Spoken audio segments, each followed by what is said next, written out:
Whew. Hey everybody, how's it going? Welcome to Illustrator Fantasies. I am here. I'm here. I've made it. We are here. Ready to do something tonight. Plug that in. How is everyone? I hope you're all well.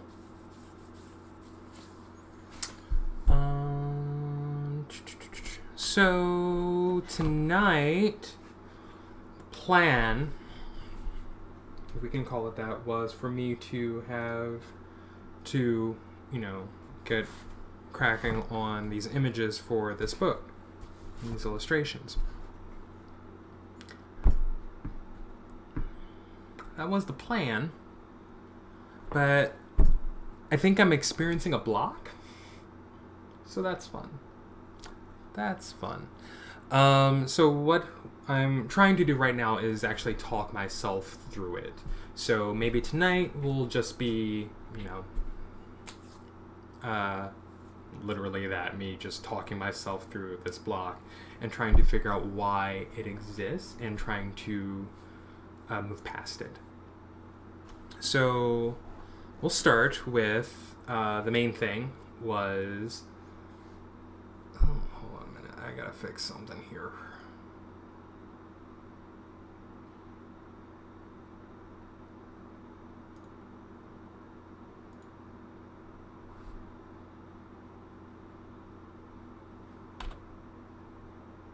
That is not what I want. Okay.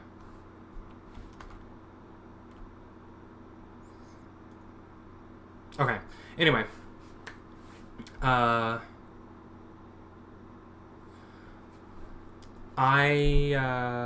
I've lost my train of thought.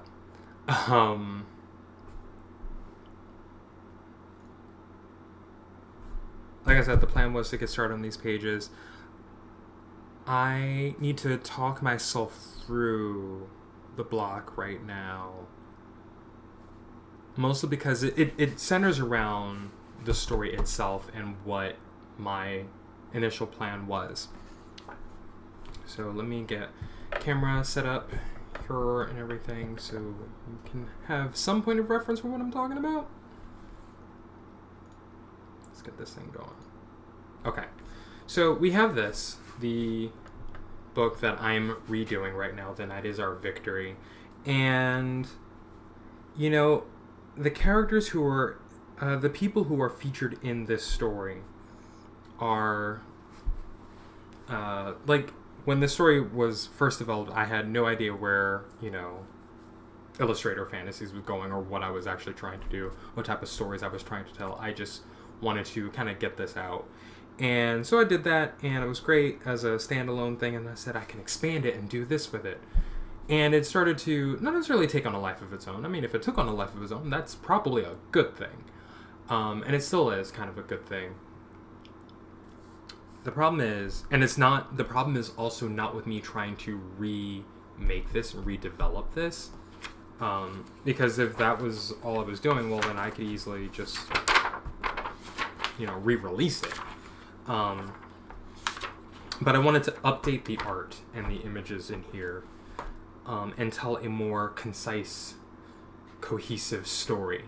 So this story is told in 3 acts. So this is Act 1, just this 20-page book right here. I think it's 20 pages. Maybe it's like 16 or something, is the first act. And whether or not that's going to be a big story or a little story, it's all right here. This is the first act. The second act is a multi-issue thing. Multi-issue series that I had started maybe about a year after this. And so I've got some of the art here, but I never finished it, which is a thing that happens. So I don't want to go too much into the art itself because I kind of want to change this story. Well, not change it, but as I talk about updating the story, updating the art, and really doing more with it, I don't want it to be the same stuff that's here. So I'm looking at, okay, who are the characters in this story? Like, why are they so important to anything? And, you know, the first act starts with, the first act is the setup. I mean, more than anything, it's probably more like a prequel to the second and third acts, which is where everything really happens, where we get to know the actual characters involved with the story. And it's not about it being written down, it's really about, you know, what is happening in these pages.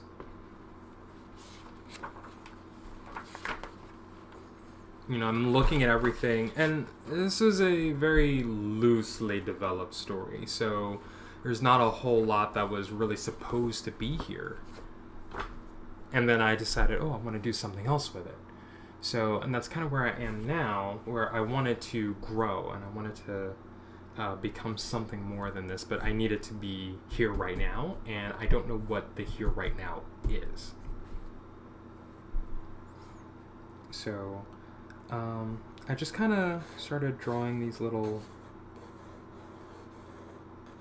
lines on the paper, just in hopes that maybe something will come to me, and not really. Well, I mean, a few things are, and here's the thing about blocks is sometimes I'm blocked. I get, you know, artist blockages, mostly because I'm judging the story that's coming to me and not letting it actually just happen. And what follows is that once I finally do just let the story happen and develop on its own, then it starts to flow again. So that's kind of where I am. So yeah. Can kind of look back over these pages and just say, I knew where things were going then when I developed the story initially. And I don't want to show off too much because, I mean, this is unreleased art that I'm really just, it was in the comic and I'm just not going to do anything with it because I want to change how that story went. And so, I don't know. I don't know.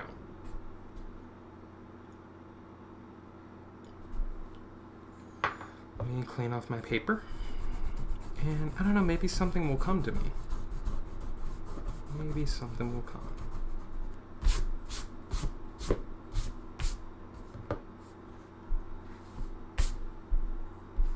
So, the first act is called The Night Is Our Victory. The second act is called Night's Name, and the third act is called The Death of Winter. So there we go. I can get that all out there. Those are the names of the three acts. And the story really should be following the people who are, as I said, the ancestors of the characters from the comic that I have been working on recently. You know, it's kind of like their predecessors. So, you know, there's just basic story things that are, well, not even story things, more like plot things. Well, story things that are changing with that as well. So, you know, I'm there for that. Okay, so we're making this change to that initial story just so that we can actually tie it to everything else that's happening.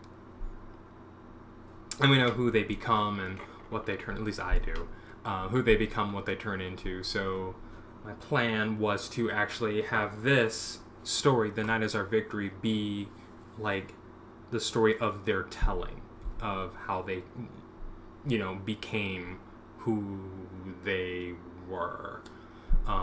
How their ancestors became their ancestors. We call this people the Ternathi. And so we're telling the story of how they found themselves as their own people and where they came from. And it kind of starts with this particular night. So maybe what I want to do is look back at all these old pages that were in Knight's name and maybe do something different there.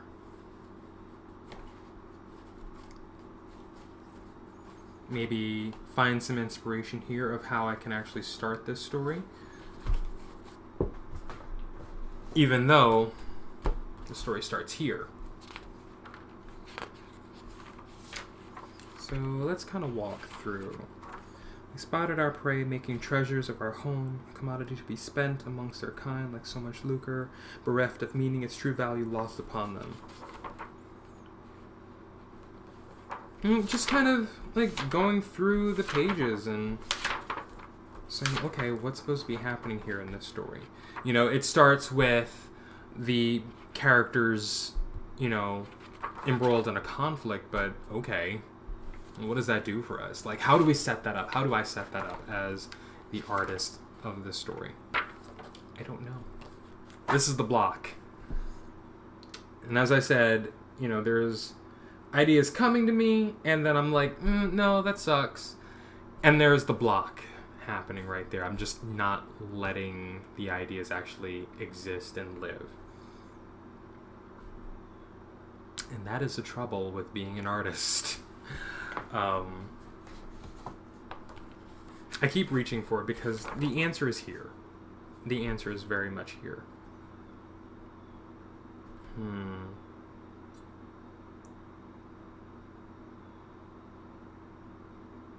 What would be a really great first page to open the book to?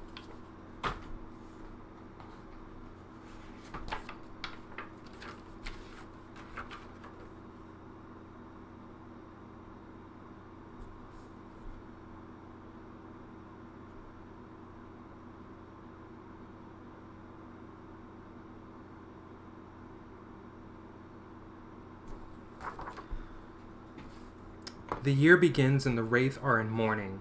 A king has met his natural end, and a queen leads the people to his mound. Some, however, are not so easily called to their queen's side. The death of winter, is an opportunity that the sylph cannot ignore. The night calls, and now is the time for the people to respond. The renegade sylph choose the stars as much as the stars choose them.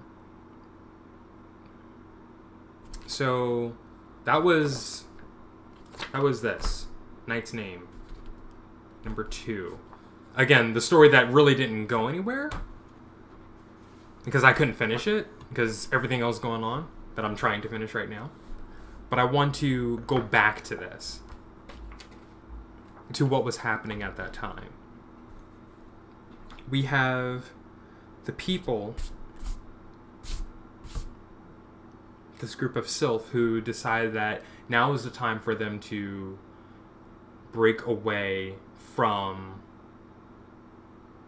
the rest of their community because of what is happening with their community. And they don't want any more part of that. But what scene starts the story? What is the central conflict? What's happening? That's what I'm dealing with right now.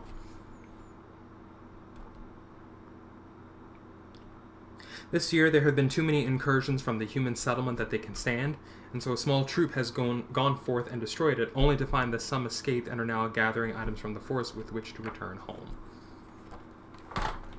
So, in the original, we have us opening onto this scene here. And I think the other part is that I'm trying to change too much at one time,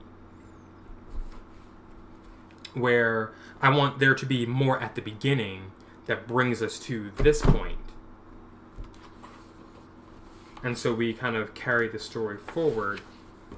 So maybe I do just need to start here. So let's do that. Let's start here. Let's start with this page.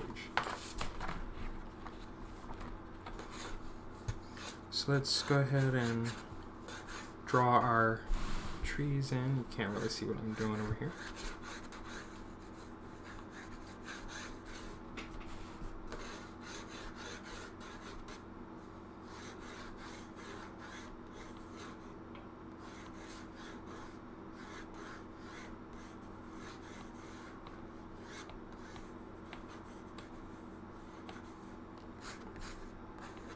I do want to have that in here. Okay, it's coming together.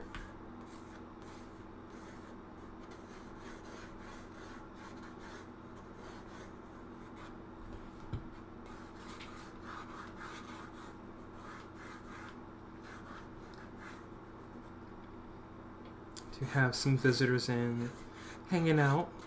So I want to thank you all for stopping by, and welcome to Illustrator of Fantasies, where I am currently working on putting this book back together and getting it back on track. I was actually hoping to get some pages done today before I went live. Lots of things ended up happening today, so had to make a couple of runs out of the house, and then I had class session.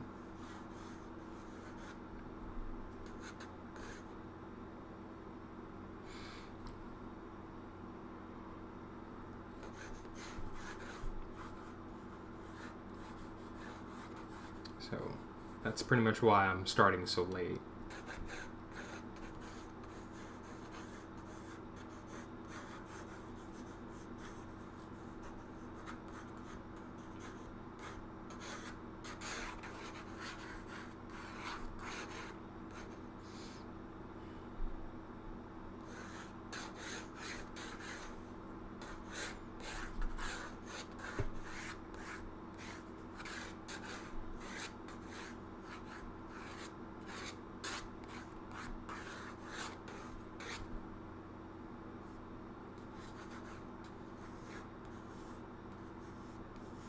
We'll construct this image pretty much just like the other one that we did on Monday.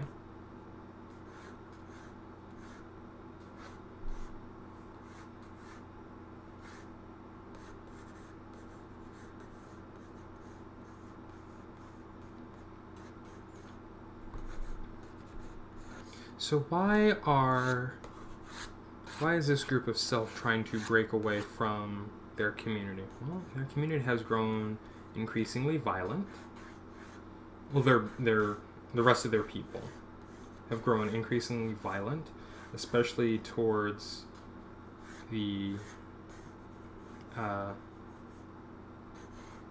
communities who are basically building themselves, the non-self communities that are being built. And where there is great sympathy for what's happening to the forest, this particular group of self don't want to be violent.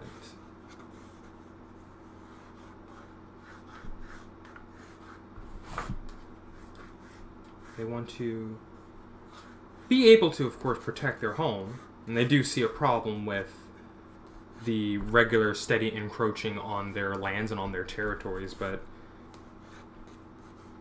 their hearts and their spirits just don't fall in step and in line with the just unbridled violence that the rest of their people seem so bent on, and have this idea that this is the only way you can teach these non-self how to coexist with other people, is if you destroy them entirely.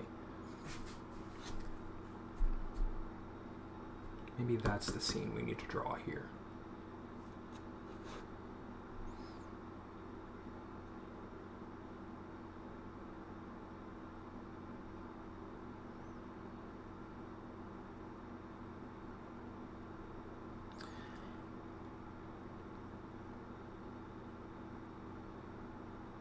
Huh.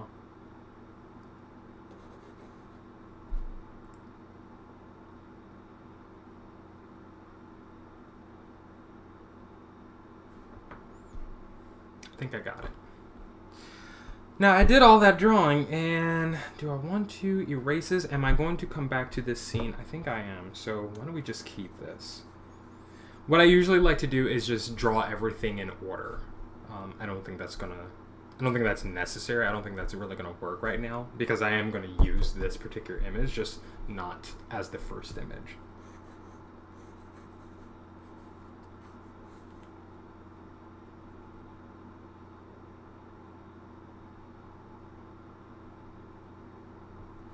Maybe.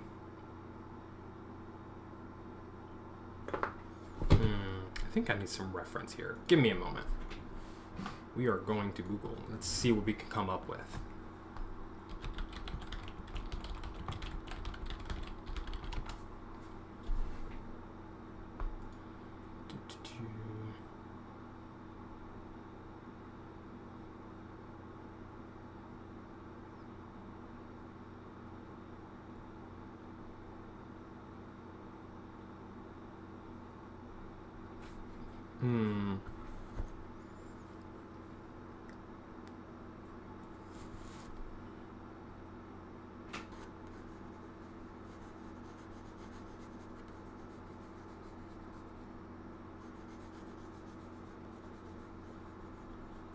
I wonder if these bushes actually make sense.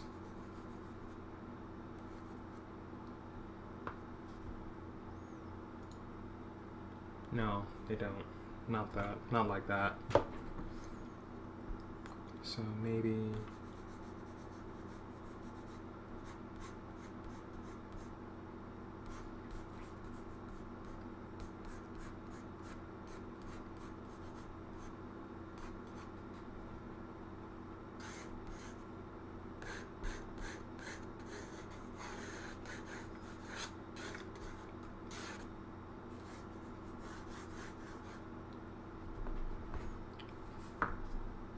think I know what I'm trying to do.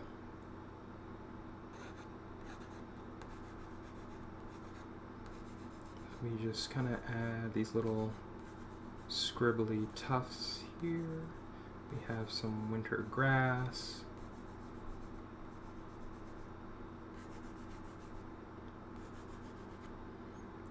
This tree does not exist anymore.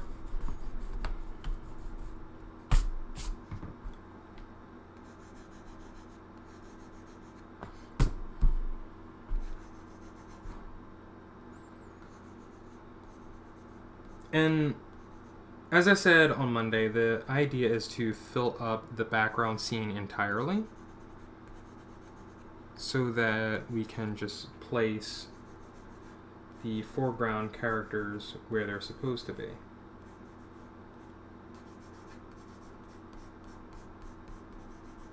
So we can just kind of have fun with this. Hope I didn't do anything accidentally in the stream because I hit the wrong button. Okay.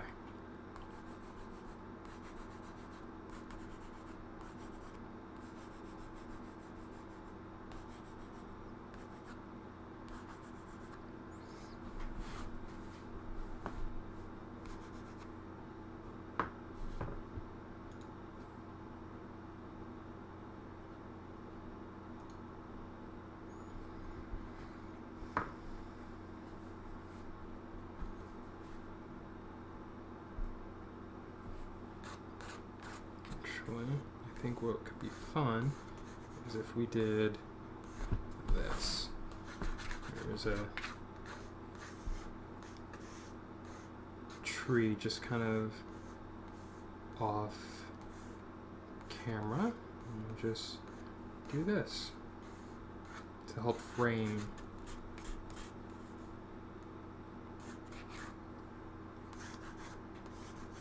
what's happening here.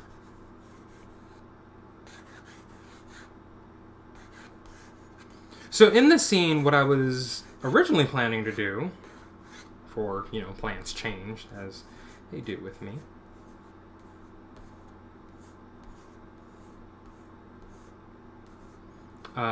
this was going to be the introduction of the the non-sylph people.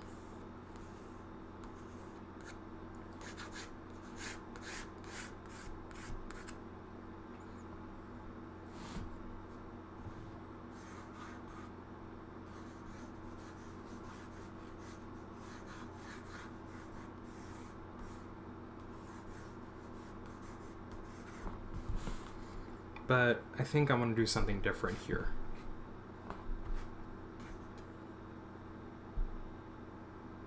I don't even know if I want to do it like that. That looks kind of weird. This tree looks out of place. These branches, rather, look out of place.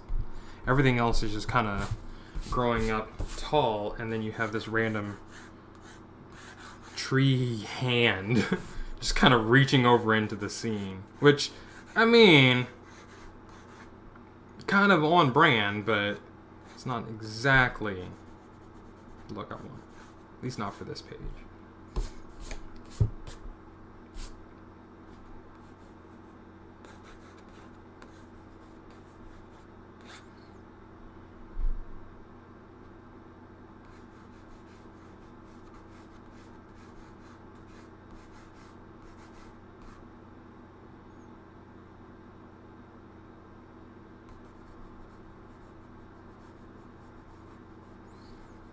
Draw some little shelf mushrooms on the bottom of this tree, I guess. Or maybe we'll just take that off of there. I don't know. We're just filling up the scene with details.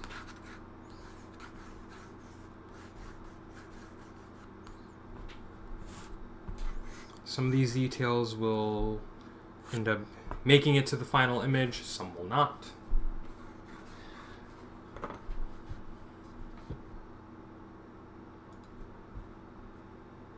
I go in story order for the pages only because it helps me to keep the narrative in my head going. So I know what page should be coming next and what scene should be coming next.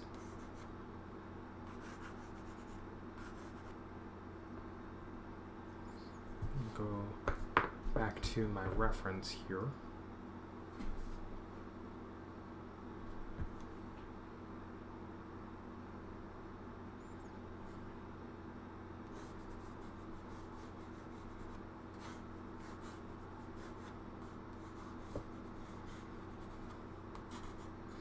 If I do this, that'll help me to just kind of know where the ground plane is for all of these trees. Put you right there.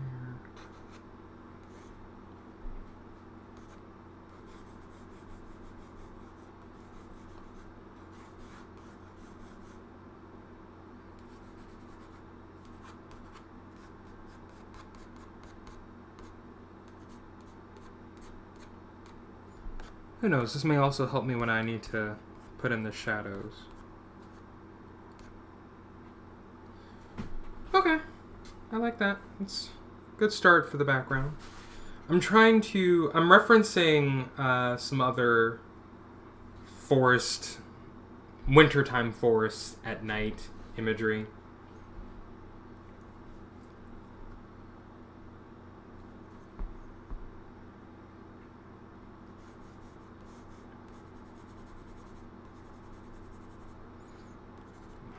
I like that. We'll get some little tiny bushes like that.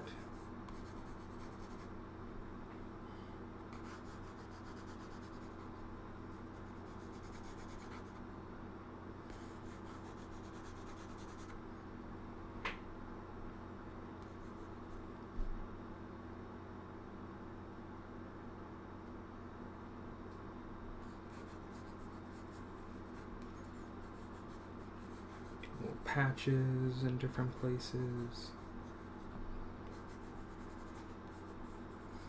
Right now it looks like a whole bunch of pencil scribbles. It will totally make so much more sense when I actually put the ink on it. Now that's an interesting question. I don't know if I'm going to do any inking tonight. I think I want to kind of keep my momentum going and just pencil some things down. Because the inking will take a while. And this is why in my previous comics work, you saw me go through all of the pencils first, then I went to the inking. The inking takes a minute. It definitely takes a while. So there's really... I don't see the point of... it would take too long. Like, I'll sit down and I'll draw, the pencils, and then I go directly to the inks, and then that's another couple of hours when I can have, a few hours of pencils done and actually have gotten somewhere with the pencil pages, and then I can go back and do the inks, which will take a while to get through. Especially because each one of these images is their own standalone piece. That's the other thing I'm dealing with. So, you know what? We're gonna do this with these trees, maybe, I think.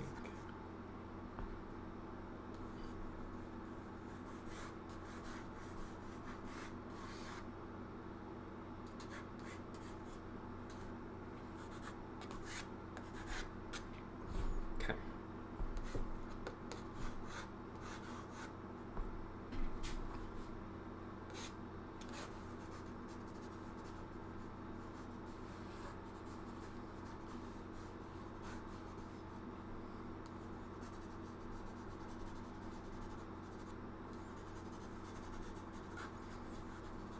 If I get the background in order,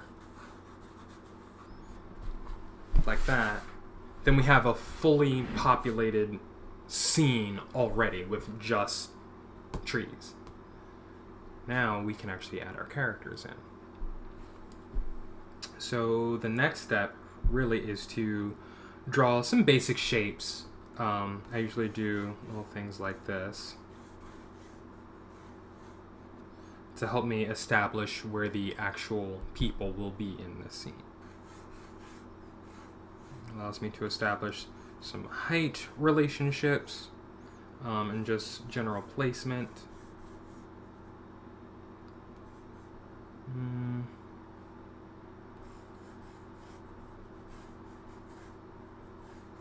And then we can deal with the props and all that other stuff afterwards.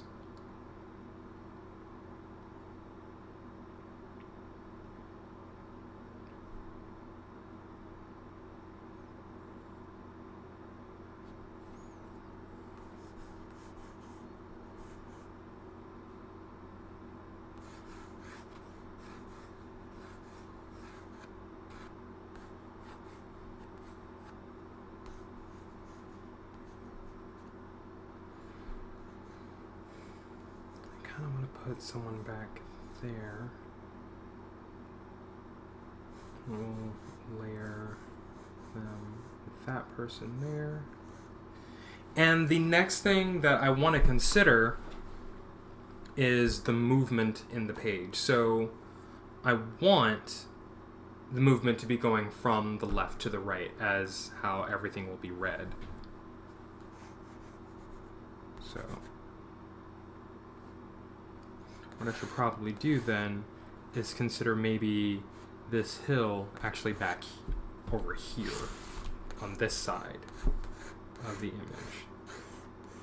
And that way we're going downhill as the book actually progresses. See? Composition.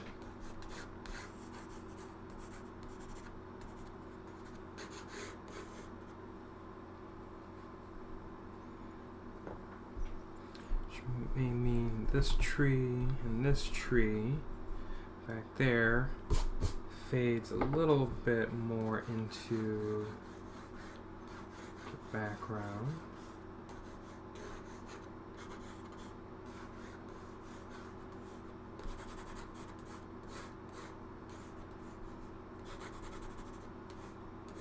The tree gets a little more brown here. What I was trying to do was, at our angle, theorizing that maybe we actually do see some of the treetops you know, as we go downhill here. There's trees in the background.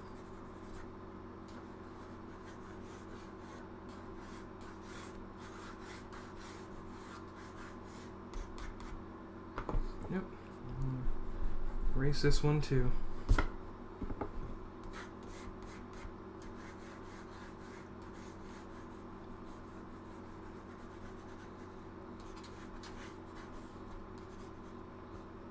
Okay.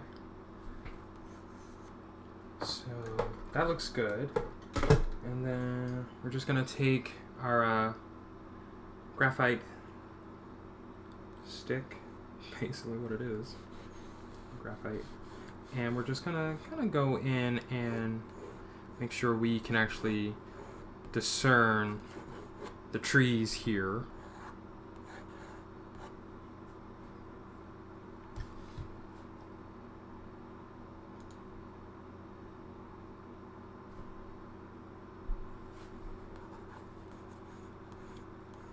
We can put just a few of these branches over here. I think I was overdoing it by having reached so far over, when I think this right here is fine, because they can also serve as kind of a visual arrow to help guide the direction in this of the movement here.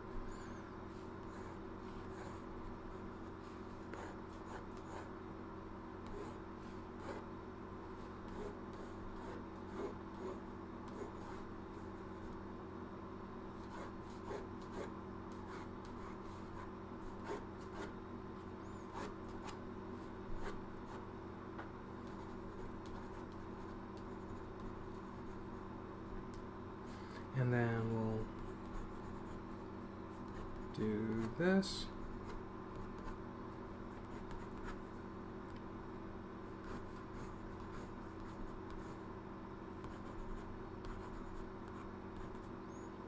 I'm not too worried about the grass. And the thing about having like this bush right here,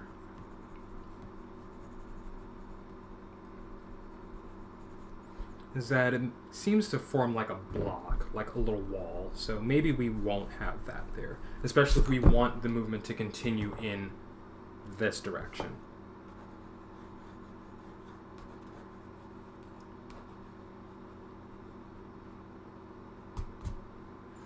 Just kind of do that little thing. Maybe this hill is a little extra steep. Oh, I'm gonna miss this tree back there.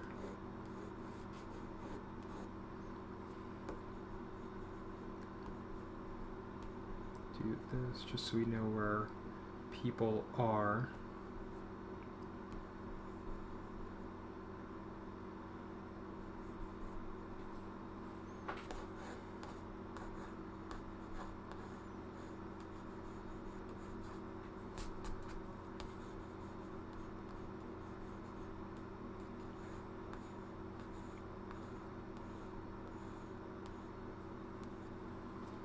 Yeah, that looks good. Actually have just a few branches sticking out of this tree here, and maybe we'll get some back here.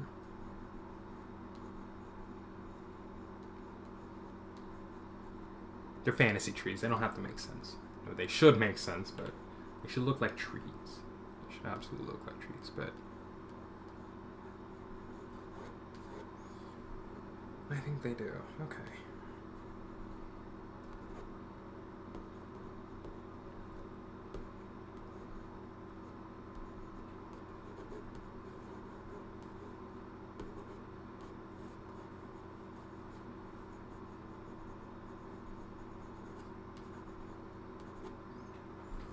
Okay, so that is page 2.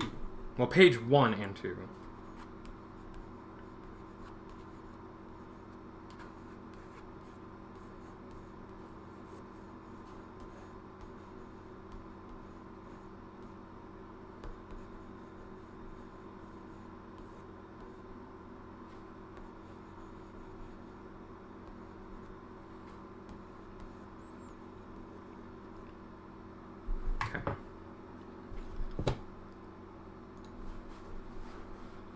Lunar. Lurking while killing fools in Dead by Daylight. Okay, I love it. Thank you for coming by and hanging out with me tonight.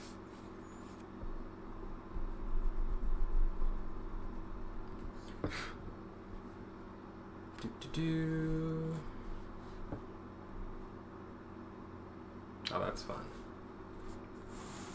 Getting the buffering over here too, so I apologize if you are affected by that. It is definitely a problem I have not figured out how to fix yet. Give me just a minute, I'm getting a call.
Okay, I'm back. Work-related call. Something I'll have to deal with tomorrow. So, anyway. So now that we have this image done, I'm thinking it'd be kind of cool. It would be cool, maybe, if we continued, if we made this look like, what am I doing? One continuous image. Oh, goodness. Give me a moment.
Oh my goodness. Okay, y'all, I am so sorry about that.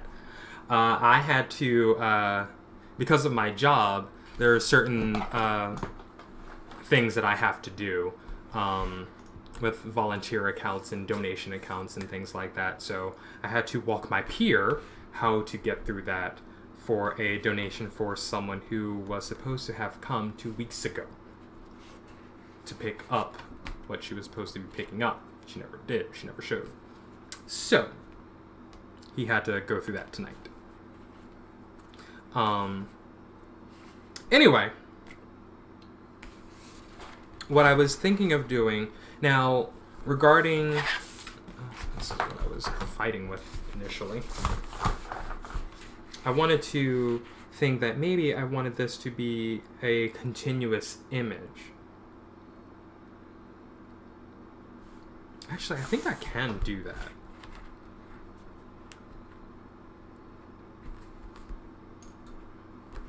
Because at this point, when we get over here,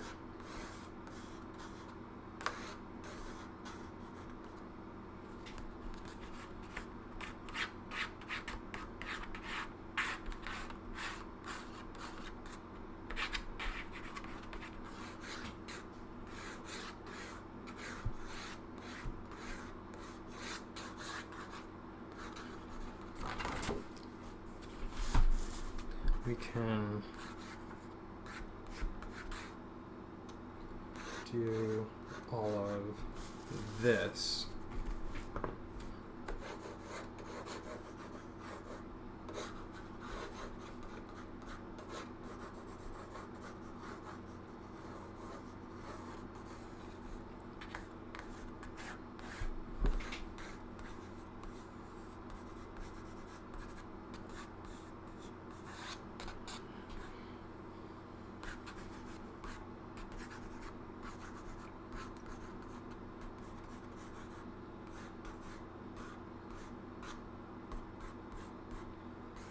We'll have it right up here at the top of a hill, or a crest.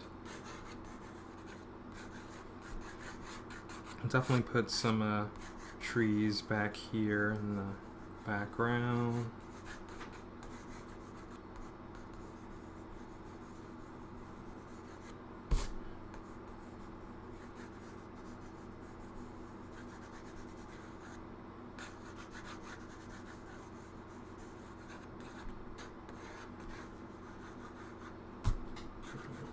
Tree right there too.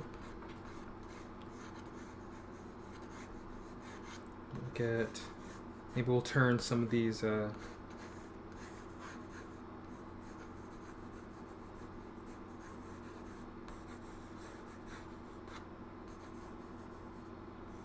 sticks down here into our traveling group. So the background continues as one continuous image, but you know, we've obviously changed scenes, we've changed angles, and our people have moved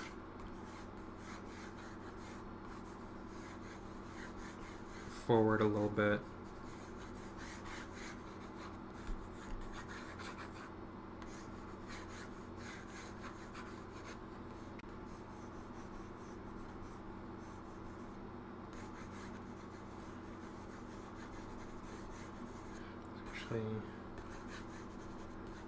Add a few more trees in here just to fill in some of these empty spots so it doesn't look quite so barren.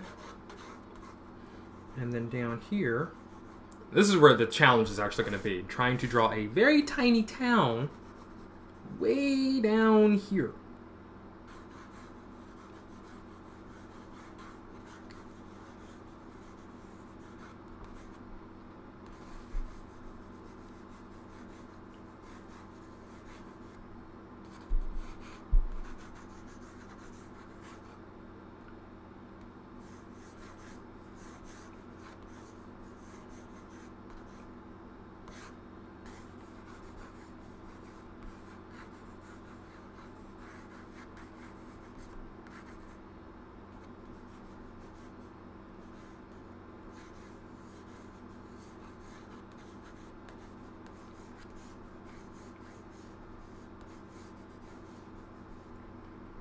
This is actually going really, really well right now, so.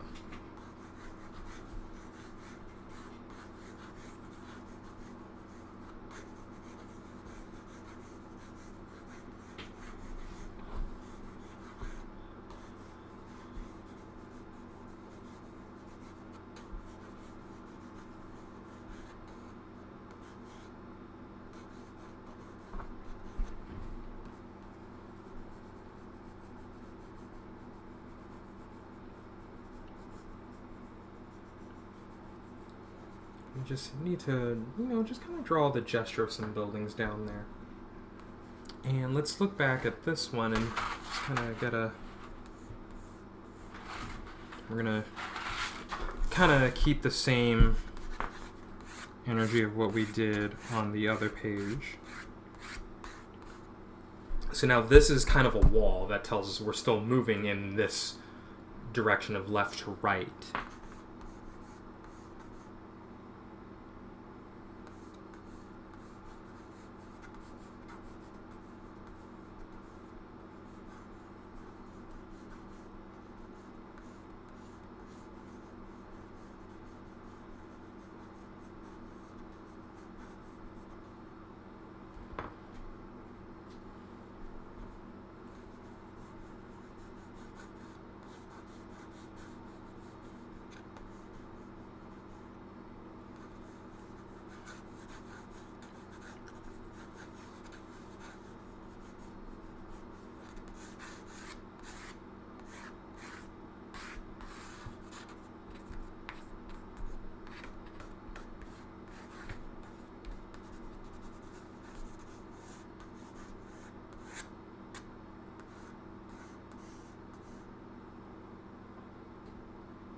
So now this tree branch is pointing in the direction of the town.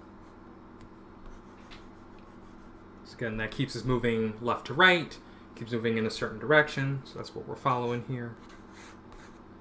I'm going to take this pencil here and just kind of do some deeper gesturing here.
Figure that out.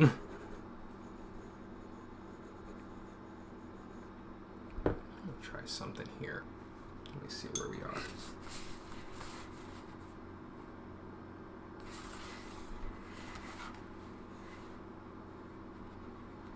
So yeah, I did just kind of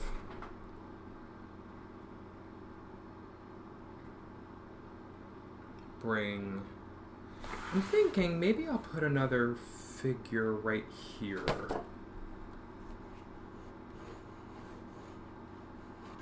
And that should help kind of... That should help to tie both of these images together. I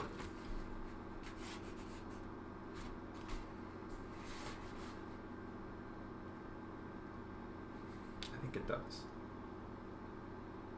I think it does. Okay. Sorry. Let me get back to the main page. Okay. So we've got... So we'll start here. And the whole scene just kind of follows over to the next page. Alright, so what happens here?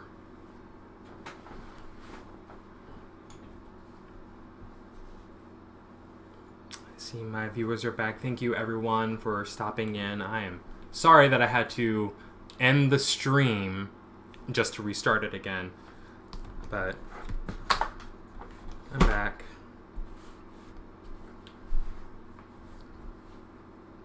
Alright, so the next page that I want to put in here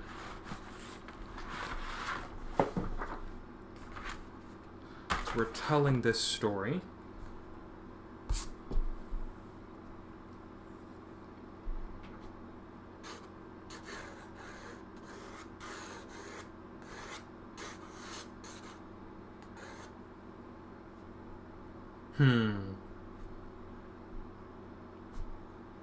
I think what I was thinking of doing for this page is let's actually see who all of these characters are.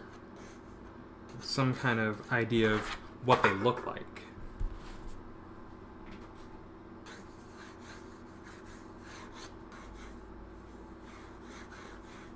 Yeah, I think the plan I have will definitely work for telling this story.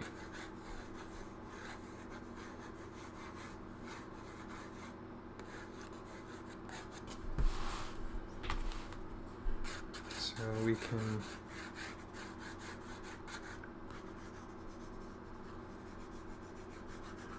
just get push right here.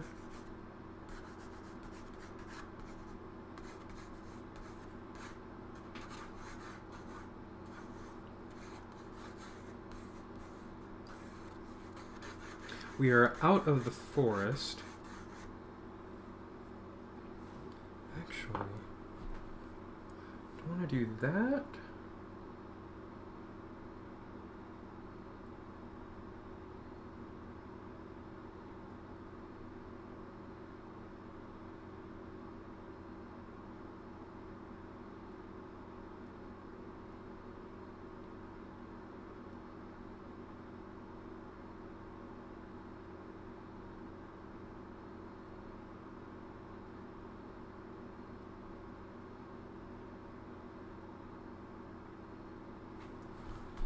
Sorry, just thinking.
Get some grass going in here. And this is usually what I end up doing. At least I did in the past whenever I was drawing scenes. You know, I'll draw on all my characters in the foreground and then just completely ignore the background. That's doing me any good.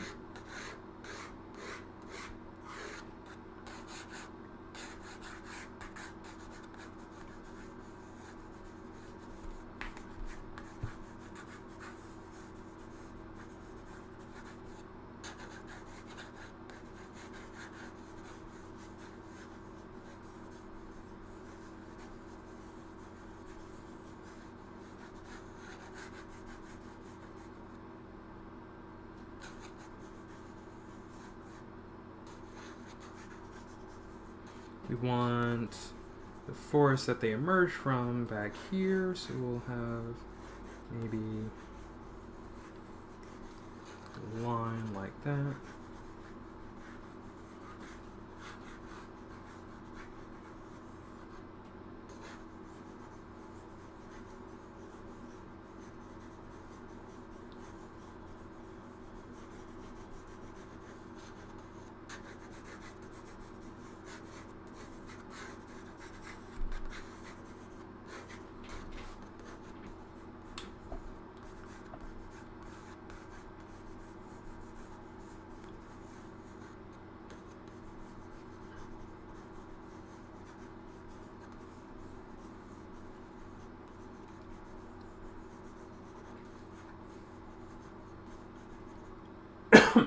Excuse me.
Try to keep the scene consistent.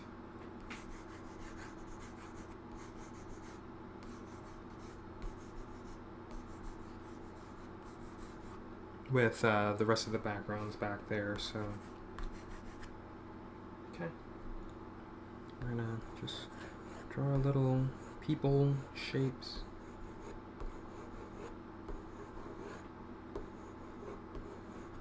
Just so that I have them.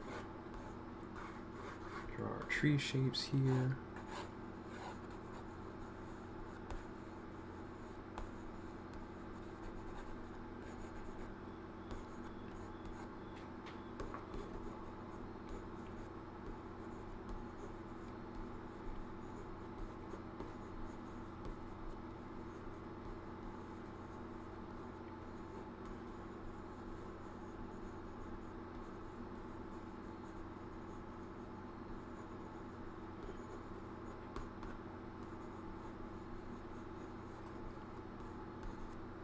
Okay.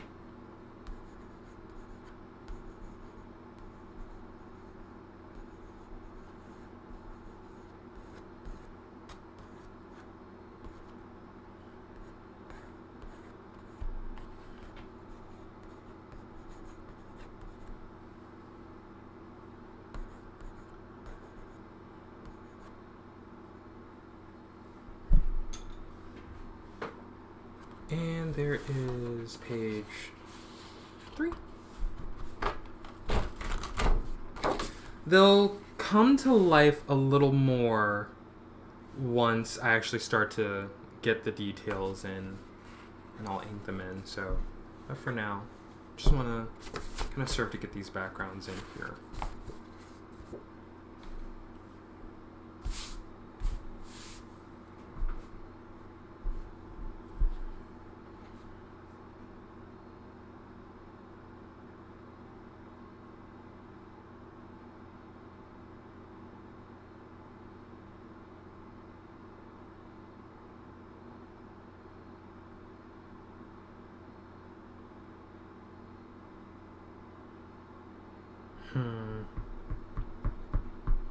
Okay, I think I know what's going to happen. So in the next 2 pages, we need to make sure that the focus stays on them.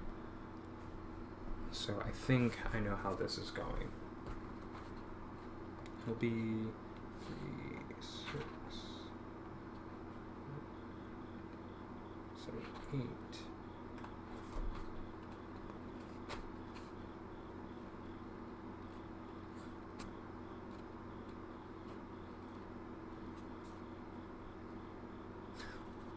So I only have... Okay. I had to reconfigure everything in my head and how the story was going, so...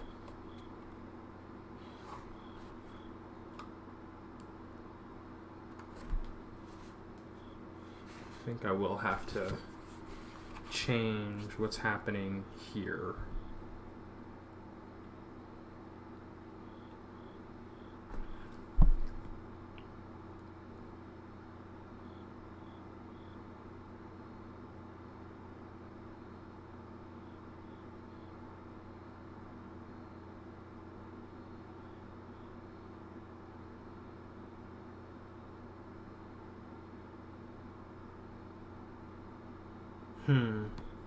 Deep in thought. Because the whole... Let me recount this and make sure I got this right. It's 1, 2, 3, 4, 5, 6, 7. Oh, it was 7 images. Got it. So, those 7 images from that book will be recreated. 3, 6, 7. I just need to know how I'm doing that.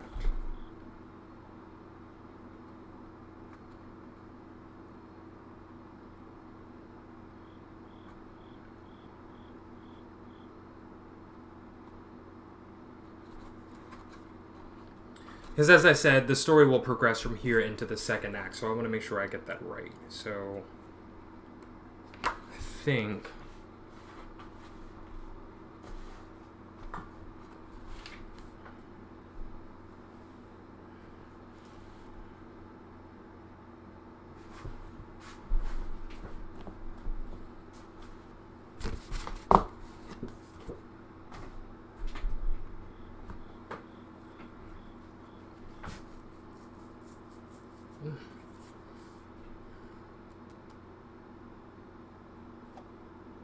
Oh my word.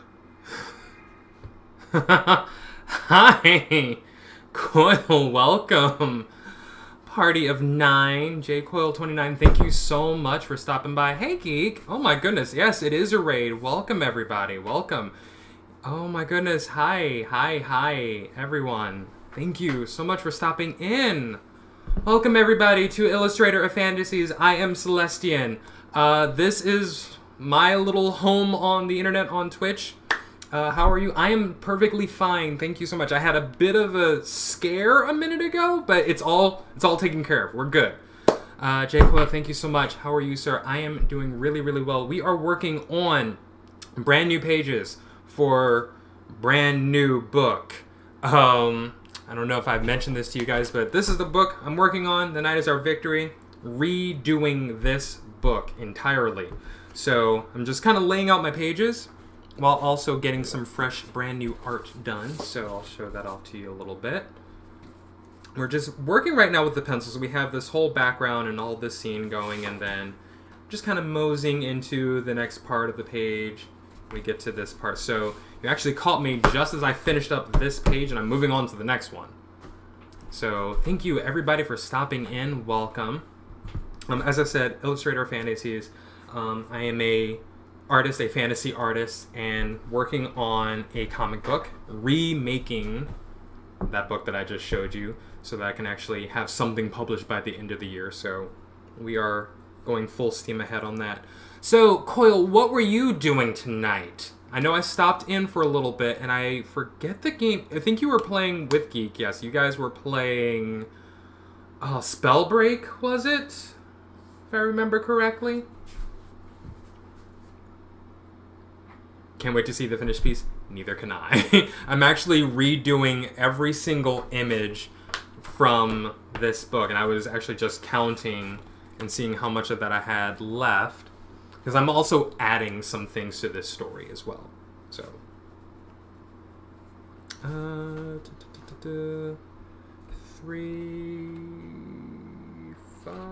6, 7. 2, 3, 4, 7. There's supposed to be 15 in here, but that's alright. We'll get through it. So I can always add another page from another pad. Yeah, I'm hoping that that'll be the book for this year. Yes, Spellbreak has some good games. Good. Very nice. Very nice. I have made my account and I just haven't gone in to actually do anything with it yet. So, like, I haven't stepped into a match. So maybe sometime we'll have to play a match together. And you guys can give me, like, a few pointers and things of how to navigate things around. I've gone through the tutorial and everything. I just haven't played a match, so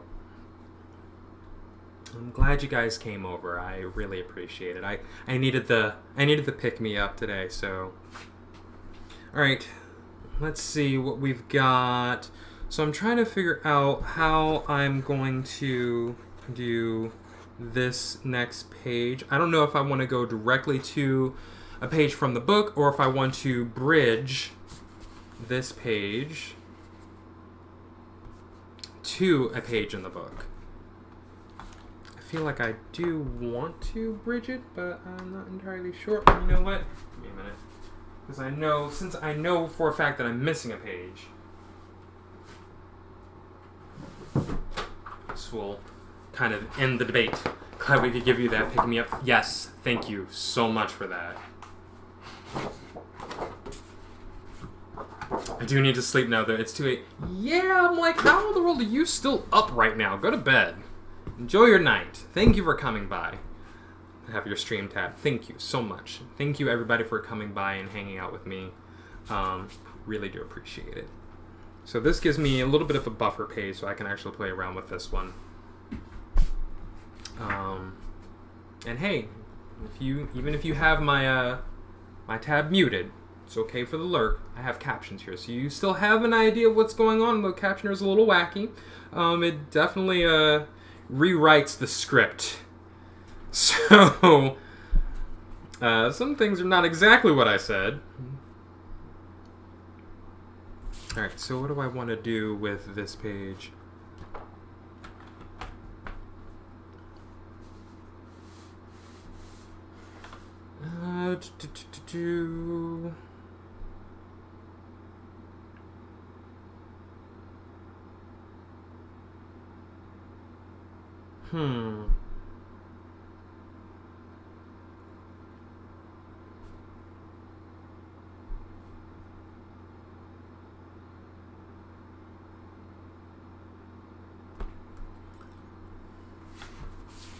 We can do, just like I did with the last couple of pages, and just kind of bridge them just like this. So,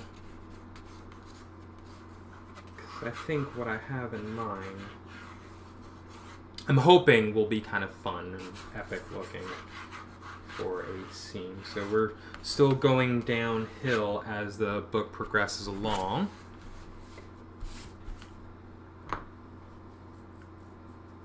I had an idea, and it disappeared. Or maybe I want to do something different here. I don't know.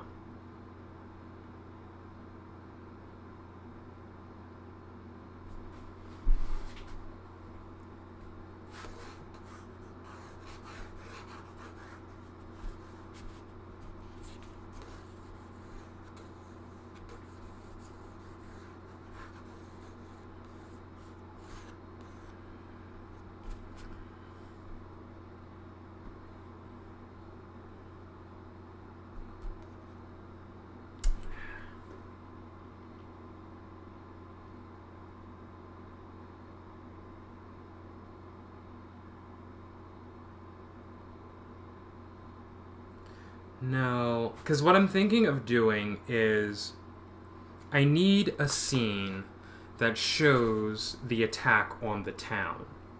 And that's what I was thinking about doing for this page. And instead of having the forest behind them and then we're in front of them, we're actually, again, behind them, and we have the town up here, and that should pretty much cover that. I may actually do that. Not sure.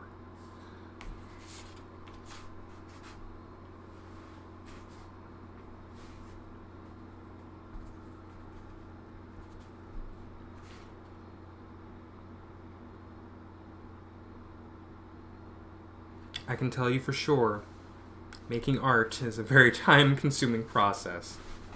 Always takes a little bit. God, I can't wait to ink those. They are going to look so amazing. So on the screen, you can actually see right under my box here is the image that I did on Monday. So this is why I do this in batches, and I'll do all the pencils first before going into the inks, because it always takes me quite a while to actually do an entire image front to back. So, you know, it takes me about 4 hours to do the pencils, the inks, and then the final colors of an image. So that's a very long process. So that's why I say, well, I'll take the 4 hours that I have, do all the pencils, and come back the next day to do all the inks. And then the final day, I'm just working on color. Or at least the final week, I'm working on color. So once upon a time when I first made this book, it took me a week to do, but that was because, you know, I was just throwing paint onto the page. Wasn't really trying to... I mean, I was trying to make a thing, but, you know, it didn't really have the skill behind it that I do now. So now I know, take my time with everything.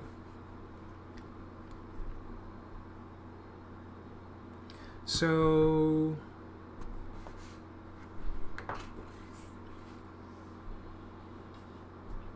maybe I will do that with this. I don't know.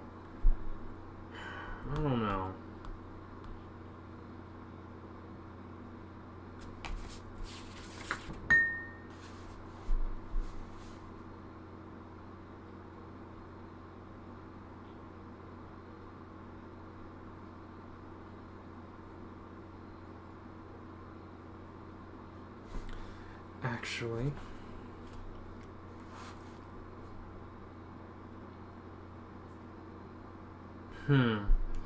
there's an idea that's brewing right now, and I'm like trying to see if it makes sense to do.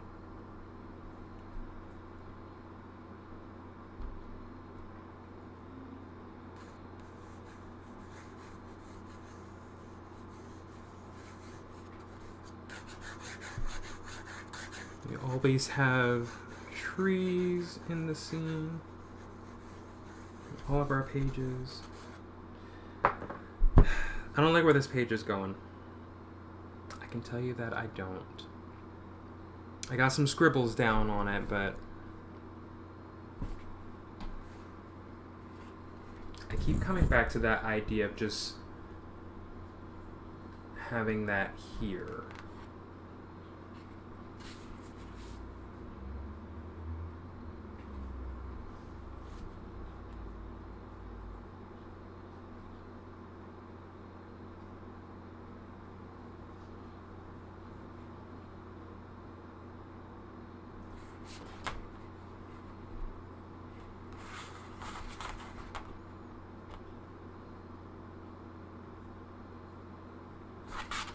You know what I want to do? I'm going to have to do this another time, but may need to look at some other reference images, but you know what I can do?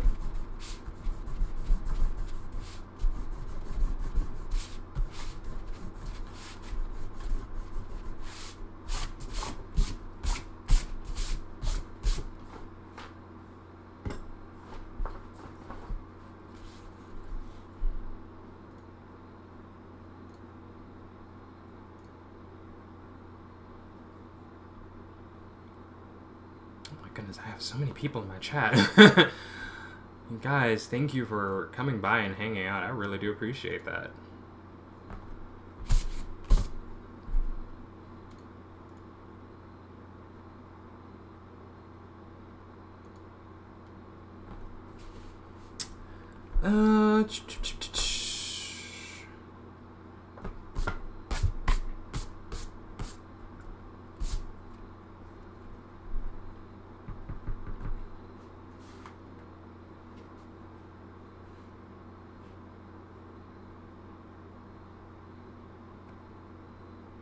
The other thing I'm worried about is I'm trying to keep the story focused on these people here and not branch out too much to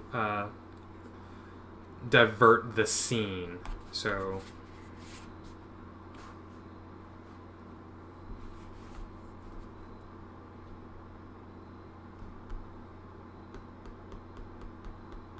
not quite ready to go into this book yet. So this book, when I finally actually do start on these pages, will be the entire middle. Like, so that's 7 pages all in the middle. Meanwhile, it'll be sandwiched into, like, we'll have 4 pages at the beginning and then 4 pages at the end.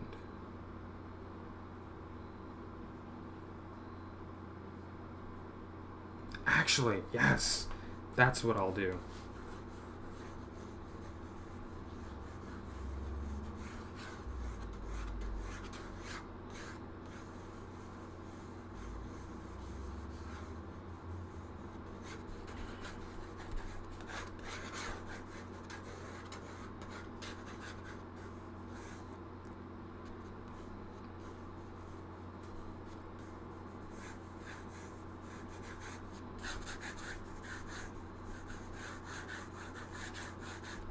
So we are going to, we'll do a bit of a time skip. So we're going from this page here.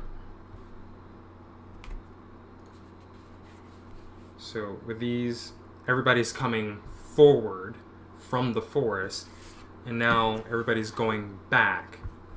And I feel like, and I hate doing it that way, because if you kind of miss something in the narrative as it follows from image to image, because that's mostly what the story is centering around, is the actual imagery. But, you know, I'm kind of saving myself by not having to draw the town in ruin.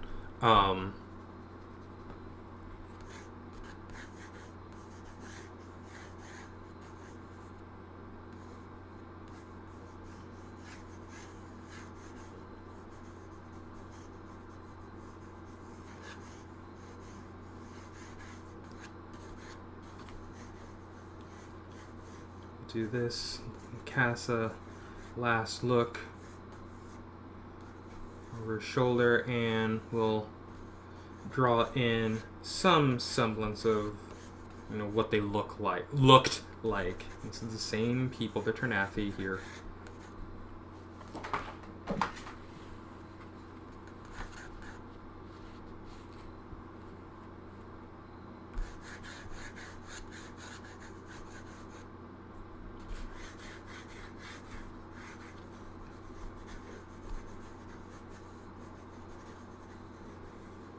Can get this in here.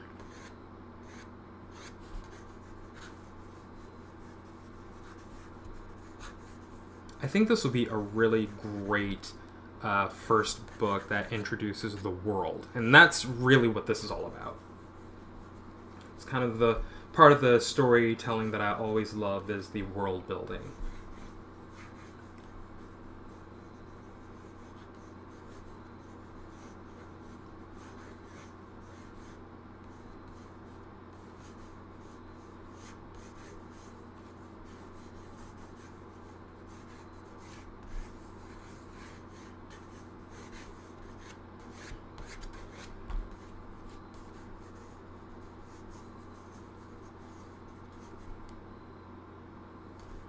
So we have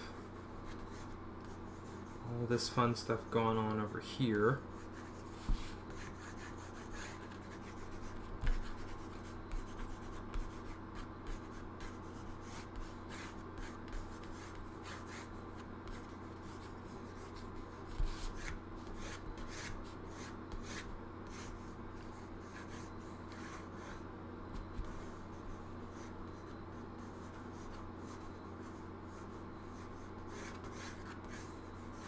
Maybe I'll put everybody here on the page instead of like having them hang half off.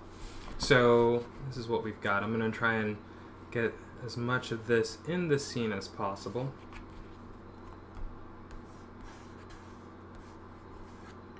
I don't know how many people are in this. So 1, 2, 3, 4, 5, 6, 7, 8. 8. So we have 1, 2, 3, 4, 5, 6. 1, 2, 3, 4, 5, 6, 7. We'll put number 8 right here, so that everybody's represented. We have 2 people here who are kind of hobbled together. One is helping the other. Or they're just walking very closely, who knows. Danicated, hi! Late but came with Coil's Raid. Thank you for coming by, I appreciate it. Welcome to the channel. Welcome to Illustrator of Fantasies. I gotta come up with a fun name for my little community here, because I mean I have my regulars, you know, you guys who do come by. So hey, thanks for the follow, appreciate it.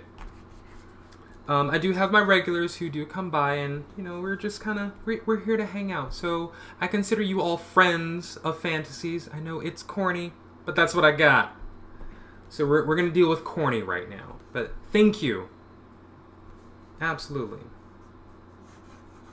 We're all friends of the channel. Well, I'm glad you like it, because honestly, I really hope that you like it and everybody else likes it. Because this is a story that I'm going to be working on. This is the one I'm pushing to get completed. So for this year. I promised myself that I was going to publish something this year. I instructed myself to publish something this year, and I think this is actually going to be it. So I'm actually got some really great pacing right now. Actually really getting somewhere. So hoping that I can continue to get this going. Actually do some fun things with it. So tonight I'm trying to get through maybe not all the pencils, but as many as I possibly can.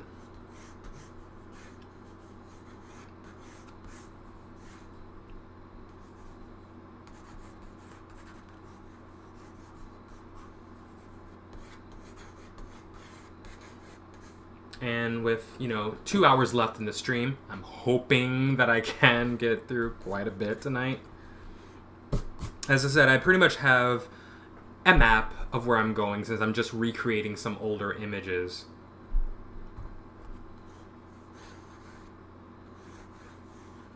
So it should actually go by pretty smoothly.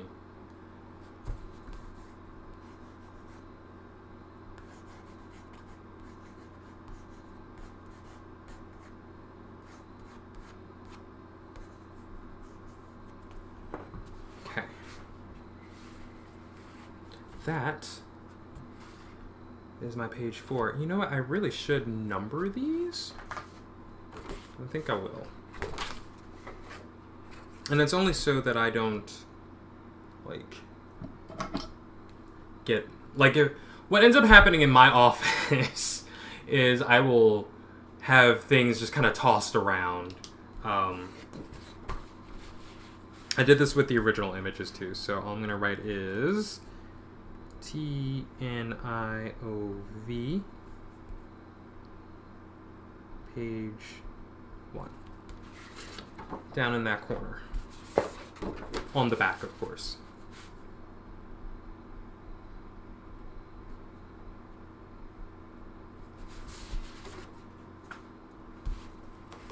This way, even if things get out of order, everything's numbered.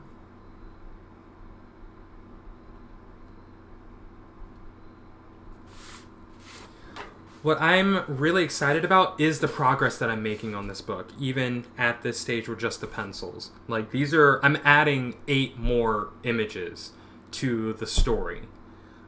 So, and I can tell you right now, I actually started this stream not really knowing what I'm doing with a blockage. So, I'm glad that I've moved through that blockage to get these first 4 images. I have figured out that I need to have 4 images added to the end, and that should help bridge the story into Act 2, which will come next year. So this is going to be the project that's going to consume me for the next year or so. I'm excited. You know, and it's so funny because it also keeps me going while I am in classes. So it's a very low time impact on me. So, you know, that 40-hour-a-week job, and then I'm in classes and I'm trying to learn the piano, and I'm trying to make a comic book series while also streaming. So, you know, I've got to manage my time a little more, but I think this will be perfect because the other project that I was working on is going to take a whole lot more than what I can actually give to it. So we're going to make this work. We are definitely going to make this work. If you give me just one moment, I need to get something to drink. I am very thirsty, so I will be right back.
And we're back.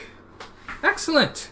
So I also did run a 60-second ad, so that was a really great, perfect timer. So I have my drink.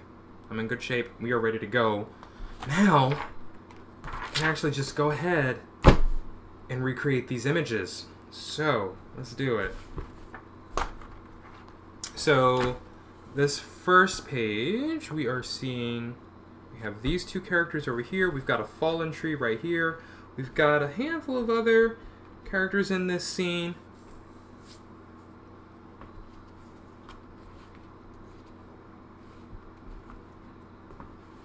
And we're gonna go ahead and recreate this to be a little more something.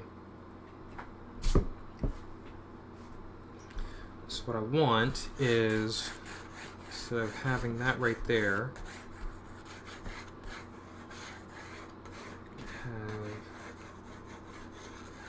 we want our people who are returning from town destruction to come back. Actually, do we? No, we don't, because they're right here. They're the next page. So, you know what? Let's just go with it. Let's just go with what we're doing.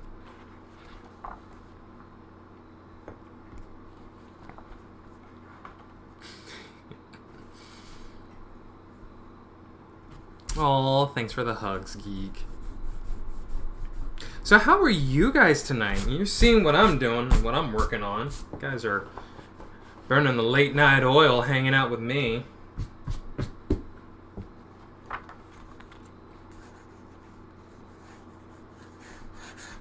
want a tree right there.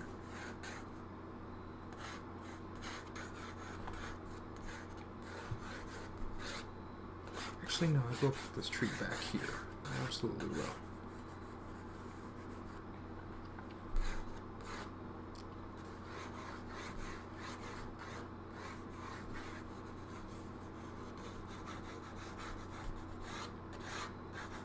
We're going to make these scenes a little more dramatic, is what my goal is tonight.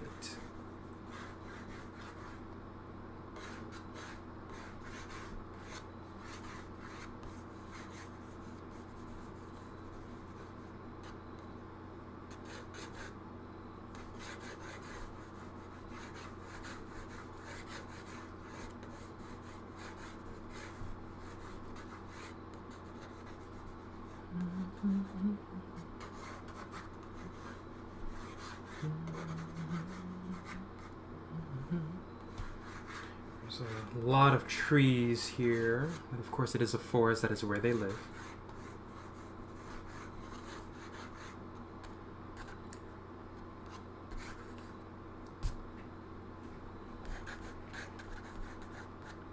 Ooh, actual maybe.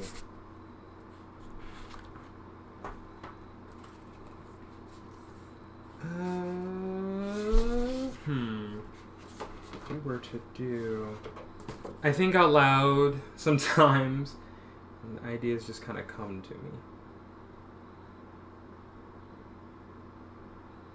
No, it's not going to work the way I think that it's going to.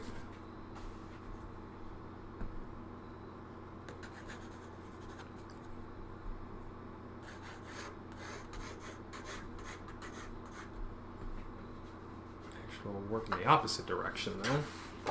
So we say... maybe on this page we can have them coming back up the hill. And then... Aww, I love the hugs.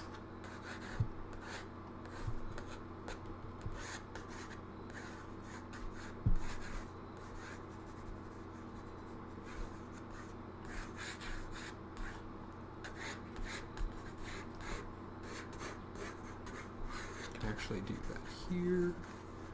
We're coming back up into the forest. We get these gestured in trees.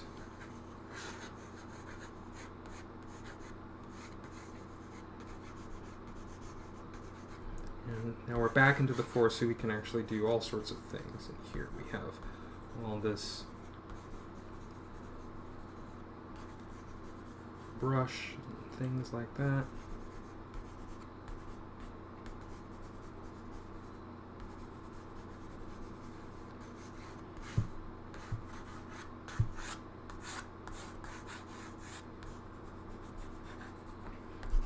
Just like I did with that first page, and we'll establish the ground for our trees here.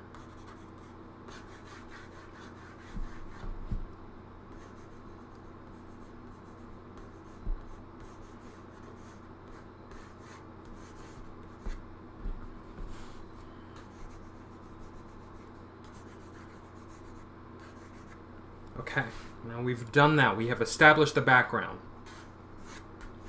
in pencils. You know, I'm always impressed by how fast I can actually finish an image. Usually about 4 hours. Usually about 4 hours.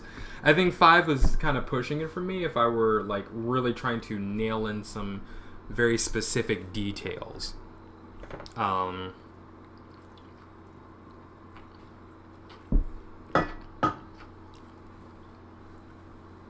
Or depending on the medium I'm working with. So this is mostly going to be gouache. I can see this definitely, you know, the coloring actually going to that 4-hour phase, but just to get everything done. But like if I were doing a single image in one night, you know, going from the pencils to the inks to the color, then yeah, it would probably take a few hours. I can see that easily going for like 3 to 4 hours. Which is usually how I time my streams. But I'm giving myself, you know, 4 hours tonight. So we're going until 11. So everybody knows we're going until 11. To finish the pencils. That should put me in a really good spot.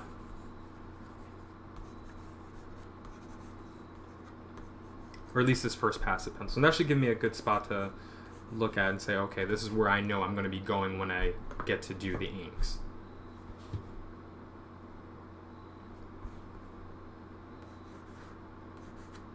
Alright, so now let's add some people into this scene.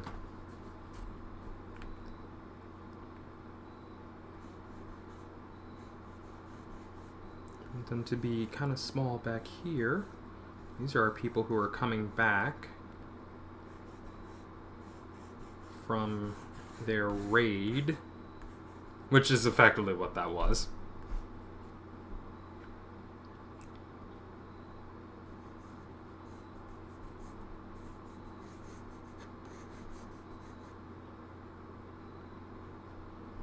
And if you look in the background here, this is them in the shadows.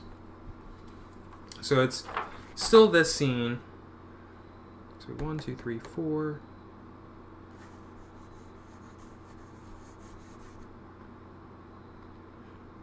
So I'm going to get my main characters here.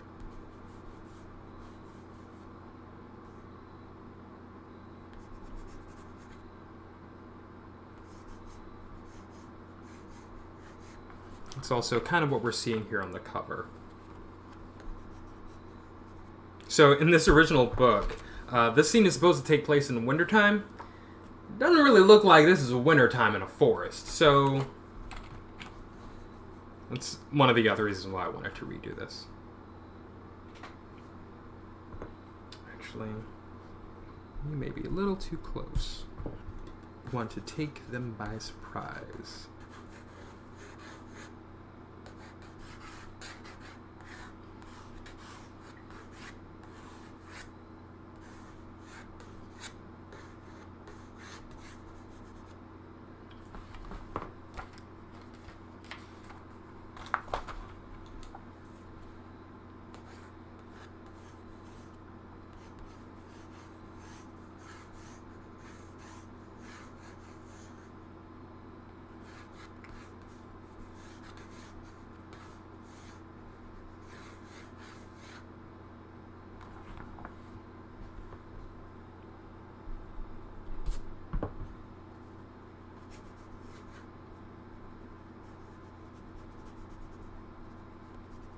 Do something different here.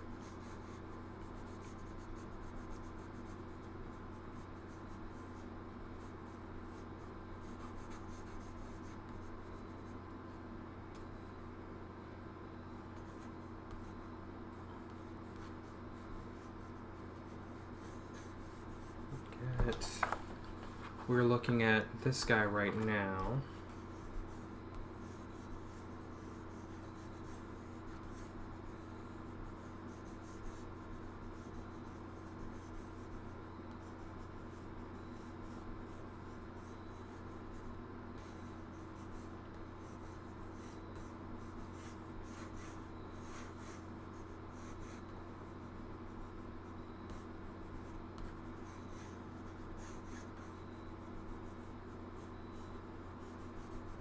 Everybody's holding torches. Well, not everybody, but a few of them. Like this guy was originally holding a torch, but I don't want that to be a thing right now.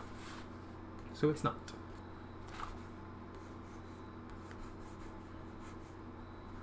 I want to keep this couple right here. They're going to be right here. Actually move them up in this page here. They're holding sticks. And it's really what they all came up to the forest to do, which is basically to find firewood and, you know, whatever they can grab, because it's a very hard winter right now.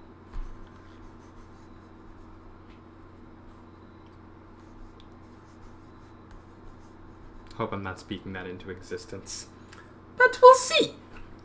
But we'll see.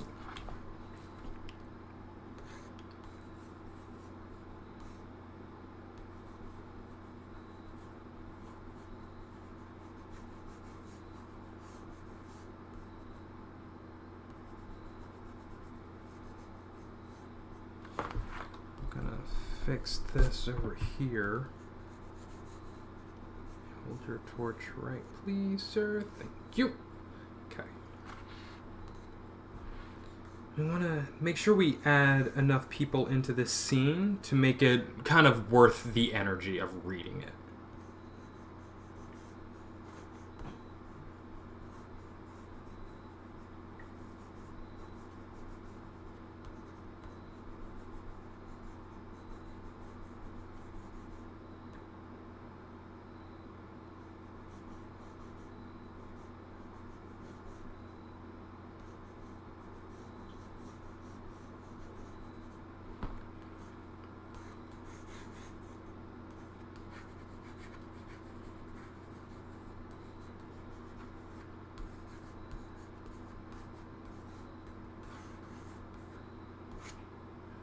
Okay, so what I want to do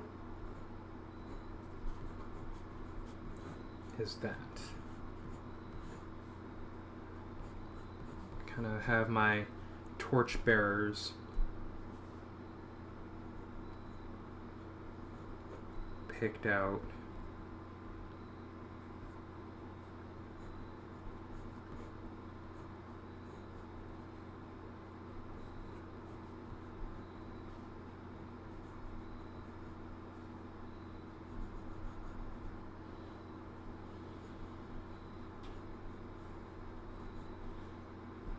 And everybody else, of course.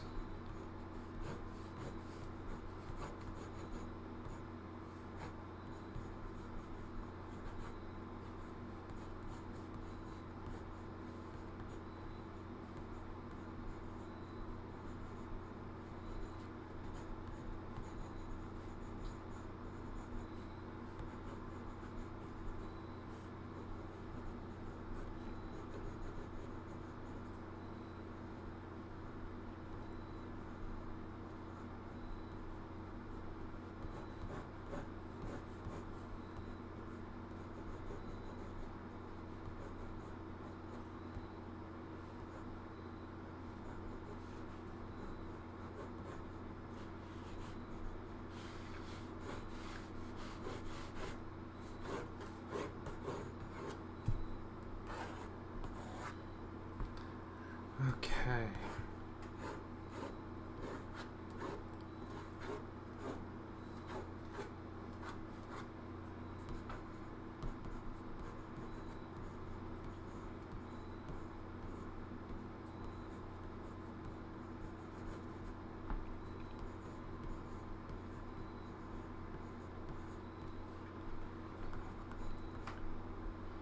Do some of this. Make sure we add lots of twigs everywhere because that's what they're collecting. Okay, the scene is starting to fill up really nicely, so I love that. We want to still make sure that we have the ominous presence of our returning sylph friends back here.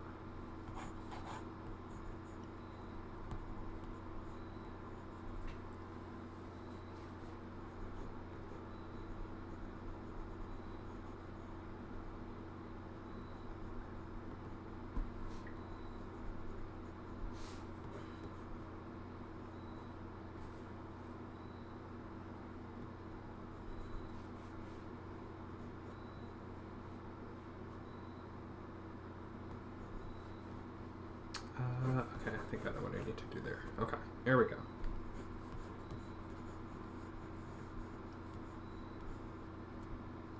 All right, we'll figure out their clothing later. For the most part, this page, I think, is a much improved version of what was originally here. So I'm going to go with it.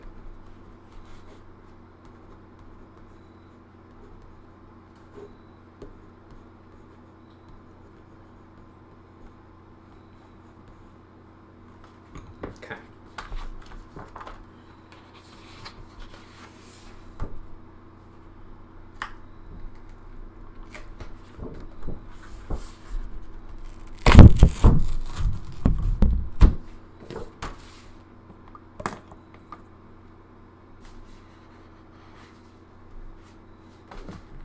Down like that. TNIOVP.5.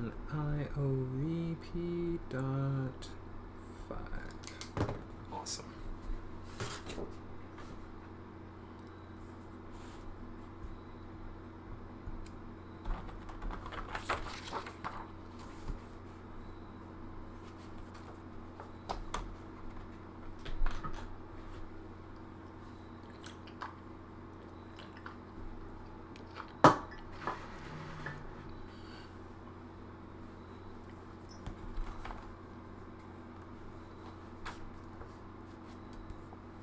Actually, why are you all the way over there when I can have you over here?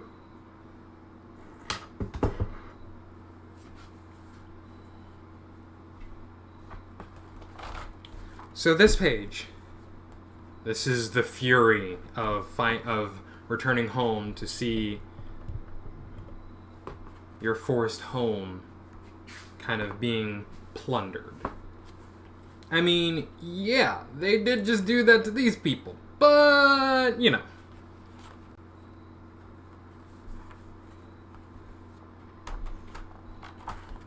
This one we can kind of keep largely unchanged.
Putting in a lot of trees.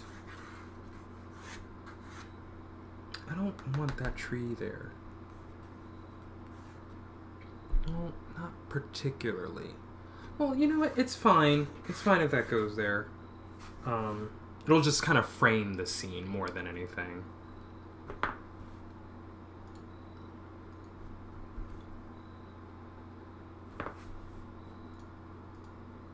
Pop this out real quick.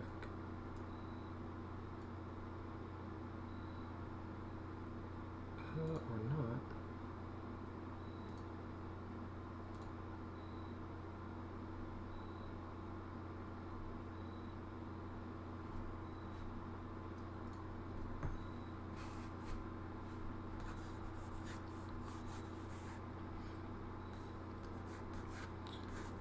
Get our trees in the background here.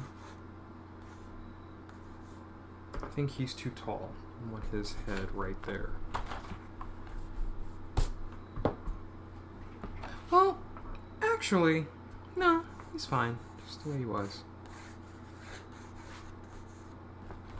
It's totally fine the way he was. Nice and tall.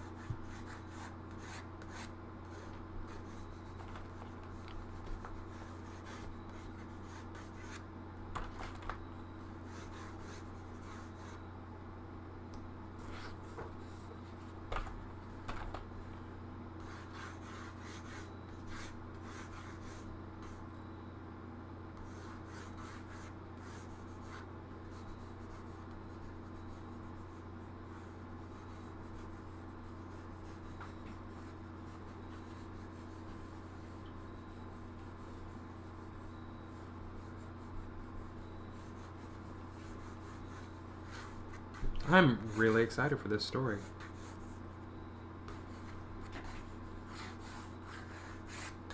To see how well I can bring it back to new life.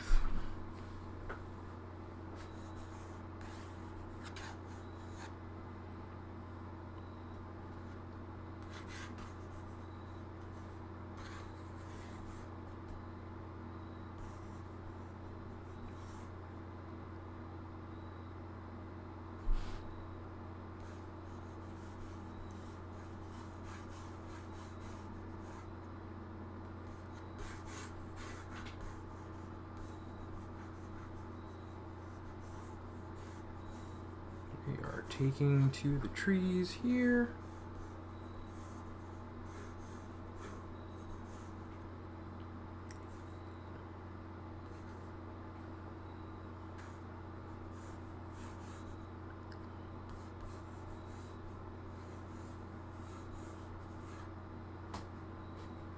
One, two, three, four, five, six. We're missing two. Yep.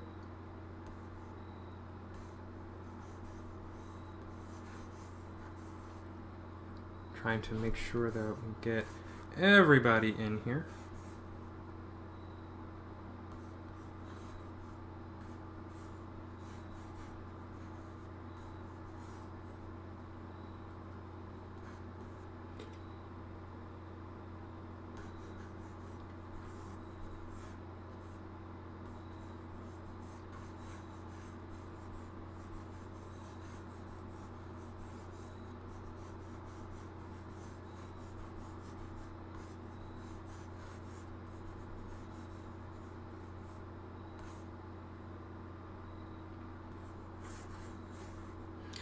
Two, three, four, 5, 6, 7.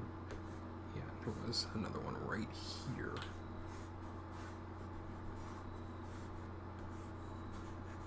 Person's going up the tree.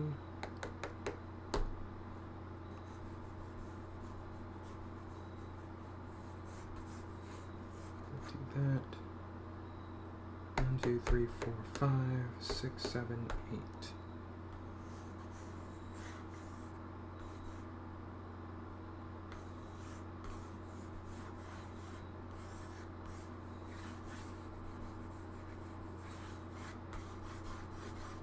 This tree to be right there so we can better conceal this person here. And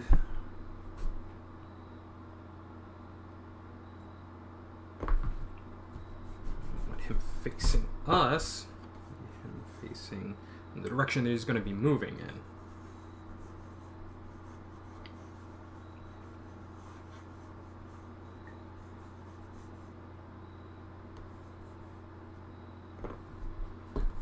Him behind the tree to do that.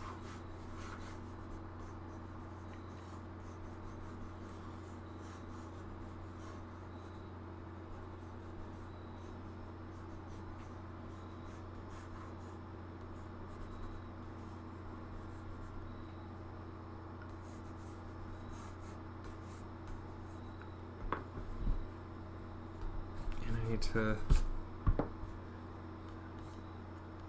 fill up the scene a little differently. Yeah, there's too much overlap over there. I really need you to move over then.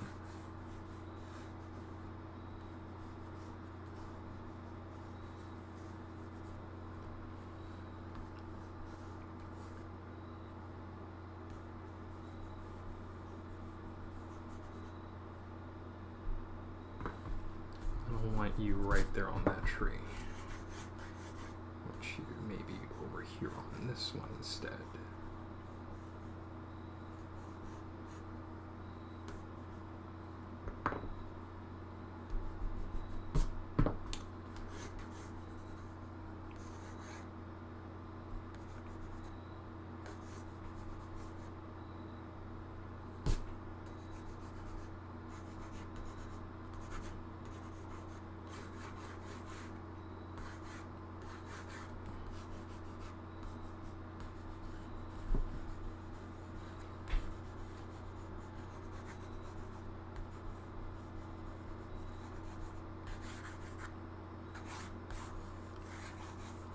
Maybe we won't put a tree over here? I don't know.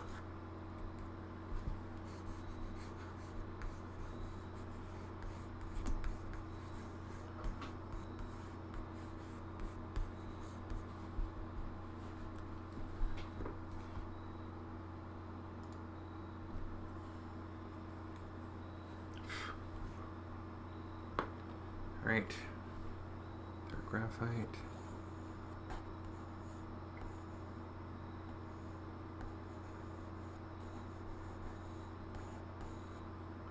Do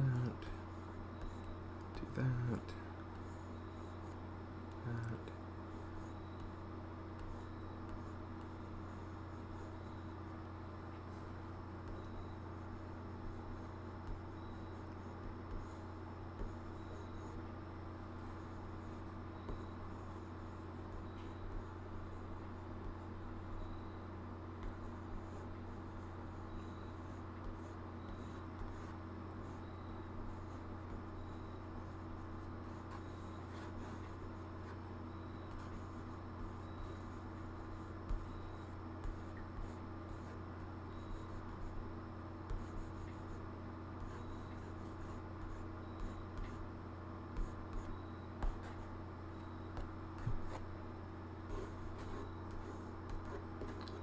We have him climbing a tree. We're going to put a tree right there.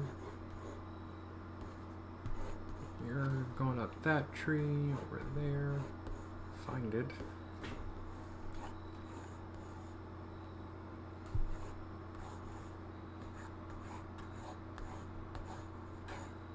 Okay.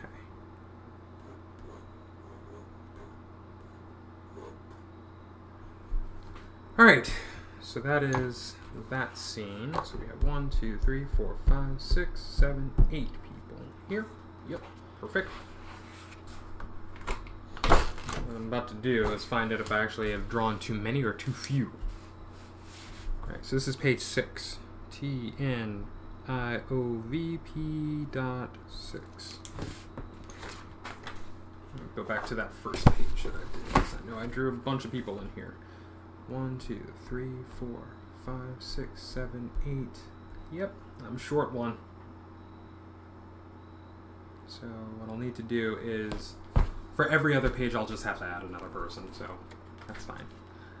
I had been wondering. Okay.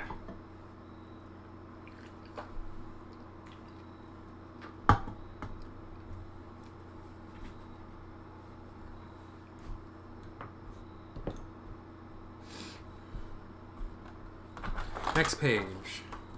This is where the action starts. Oh, we're getting ready for it. From the perspective of our Ternathi people here, we're behind them. We're looking out over the scene as it unfolds.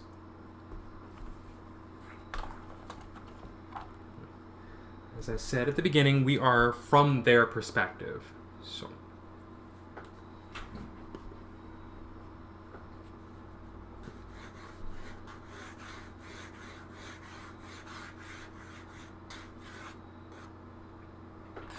we'll definitely do a couple of trees to frame the scene.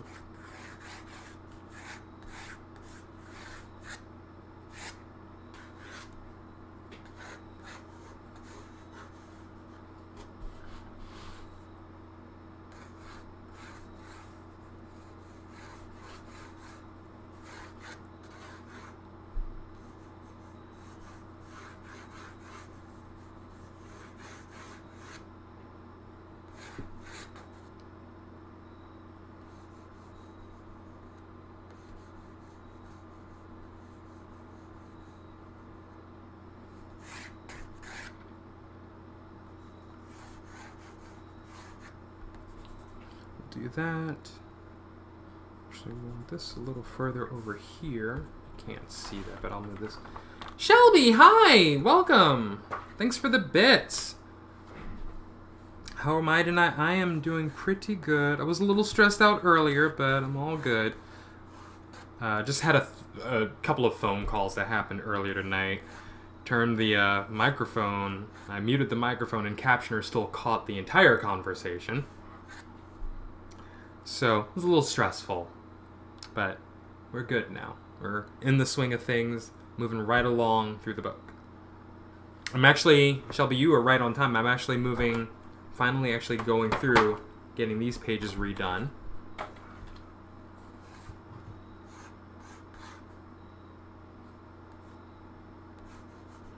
I'm just trying to lay out my trees, using that old book as my reference.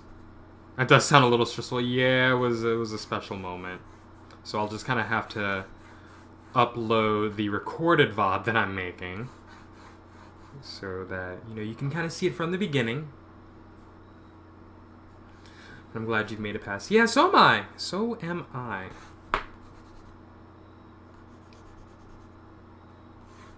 So we're getting into this scene here.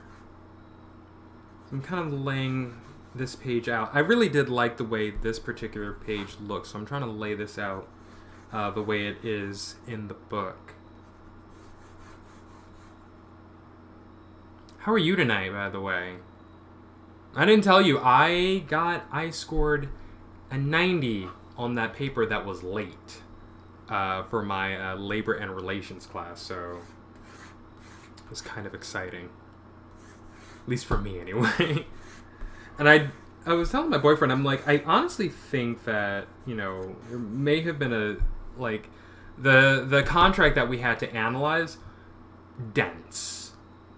Oh my goodness. 400 pages dense. And I think most of it was appendices for the contract. But, you know, we just kind of had to review that and say, oh, this article may come up for, you know, renegotiation later. I'm like, I don't know how to know that. So I ended up emailing my teacher and just kind of letting her know, like, hey, I'm stumped. This actually did get me. So this paper is late right now. Sounds hideous. Yeah, it was. It was. And she said, well, you know, try focusing on this and doing this, that, and the other. I did not go... I had already... At the time I emailed her, I had already turned in the paper, submitted it into the assignment Dropbox, and I was done. I said, you know what? The grade that I get is the grade that I get.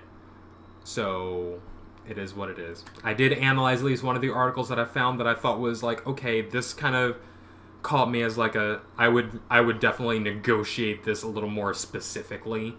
So I did actually throw, you know, that in there, but, you know, came back and I'm like, oh, see what she graded me as, and it was a 90. So I'm very happy with that. I'm going to let that be. So, you know, my boyfriend's like, oh, you probably had some other people who also had some trouble with that. So I'm like, there's a good chance that actually did happen. Take it and run. Exactly. Take it and run. Exactly. So how's schoolwork going for you? You know, you and me in the same boat of homework.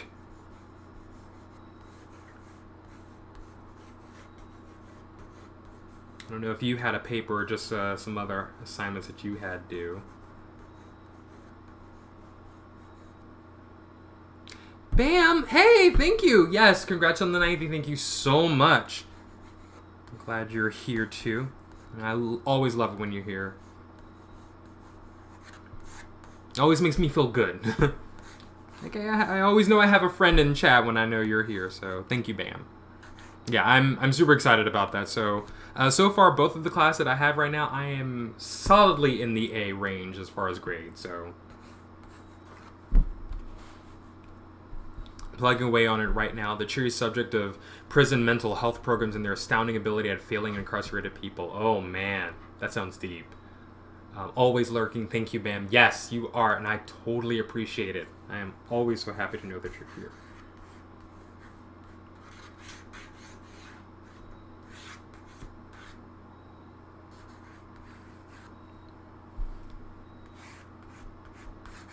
Yeah, that does sound deep. How, working on gathering resources for my final project. How are you with research? Because, like, I can tell you right now, research is definitely one of those things that I absolutely love doing. And my instructor for my labor and relations class has pointed out that I tend to have very good research. That I tend to do a pretty good job on that. My whole thing is, like, she's definitely called me out. It's like, you probably do want to shorten these things down, your papers down, though. I do also write kind of densely. We can write a paper, make a podcast, or create a YouTube video. I chose a paper. You know what? That's what it is.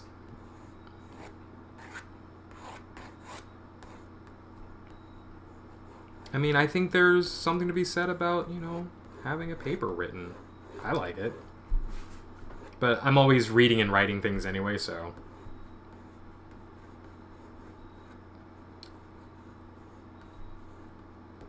So how's the resource gathering for you?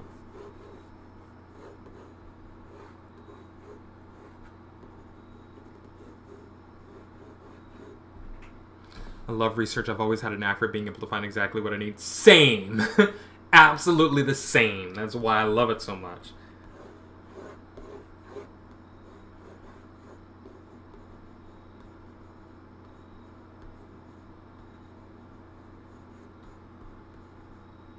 And most of the time, like, my instructors are like, hey, just, you know, find, you know, a couple of sources that obviously aren't Wikipedia, but, you know, articles and things. And, you know, people are always writing about lots of things. And if you, you know, kind of know what you're looking for, Yes, Google is your best friend. Even if you don't know what you're looking for, you just ask the question that is in your head. And like Google has been very good to me. Let me put it that way when it comes to me doing my research. So I always come up with like some really great academic articles, as well as news articles. So I always get a nice mix of the two, and I always go through it really intently to find what I'm looking for. So I always end up with some really good stuff. Thankfully, there are abundant resources on the prison mental health services. Downside is that it's a little trickier to get them from a sociological point of view since it's dominated by psychological research or points of view. So what would be the sociological point of view that you're looking to get?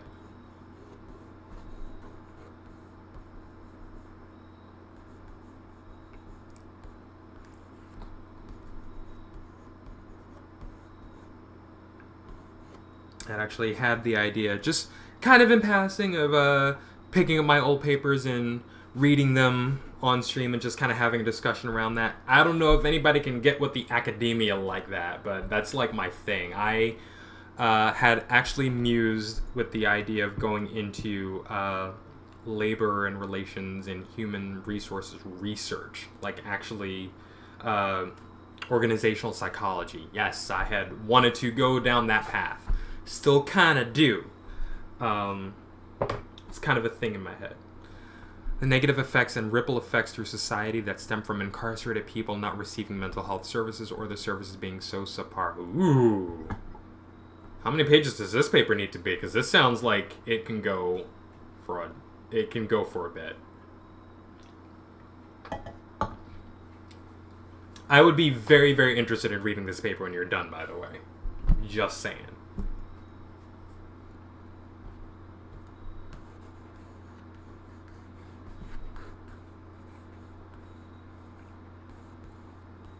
Like one of the discussions that we had early in the class was we had to research sexual harassment in the workplace, and so I kind of went deep, I kind of went hard, and I came up with some really fantastic sources, and it was just great. But I'm like, I know for a fact I need to trim this back because to put in everything that I want. Like, this is not the type of thing that any executive is wanting to sit and read for in like a few minutes. This is like I write as though I'm writing for other academics to read it, people who are going to be themselves interested in, or people who are kind of in the same line of work that I am. Almost, I would say I'm writing for myself. So, and I know I should not do that. Definitely impacts the ability to re-enter society, but it can also drive up rates of crime in their neighborhoods or rates of mental health crises instances, which is detrimental. Absolutely. Oh, I love it. And when does this paper have to be turned in back? I mean it. I definitely want to read this.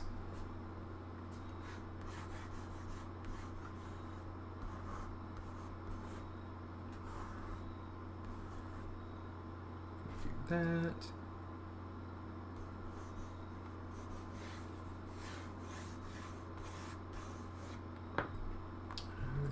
What I'm going to do is we're going to just drop our characters in here.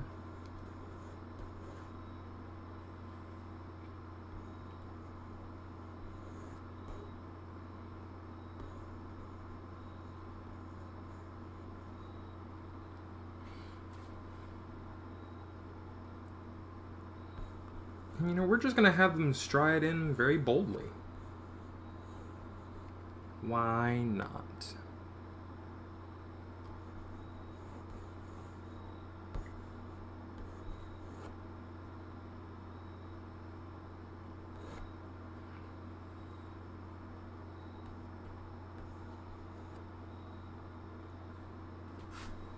In about 4 weeks, my classes are considered 8-week classes. I will need to be at least 8 to 10 pages long. Okay. To take the stance of creating my own social advocacy group in the way we would... Ooh, that sounds awesome. Yeah, I want to read this. If you're okay to sharing it.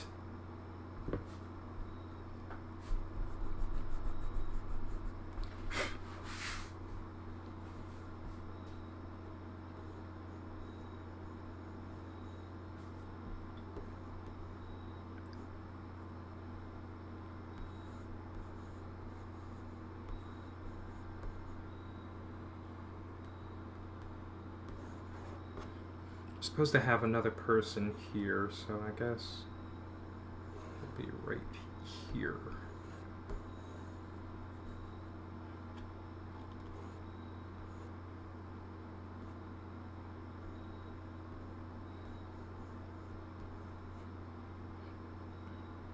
And next we're going to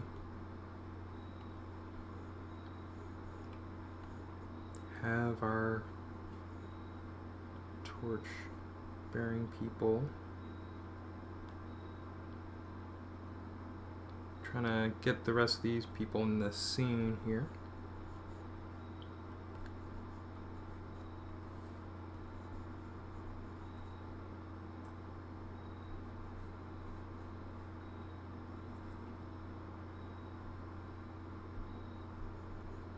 Ooh, fine, go away. It's actually working well for me as I want to get into prison reform someday anyways, and now I'm realizing through this paper I can figure out where I personally want to start and what avenues may be the most beneficial. That's kind of how I feel about this class that I'm in. And really any class that allows me to do any type of significant research. Like, I keep finding things that I like about my field. And I'm just like, oh my god, I can't wait to actually have my degree and be able to, really go out and do something with it. And hopefully, maybe I do intend to go for my graduate degree when I get my bachelor's. So, but just like looking at everything that I'm doing just in terms of research right now, I would love that extra challenge of, knowing more about research techniques and just how that happens in a more professional academic setting. So I'm super on board with everything I'm learning right now, especially this class. It has been amazing.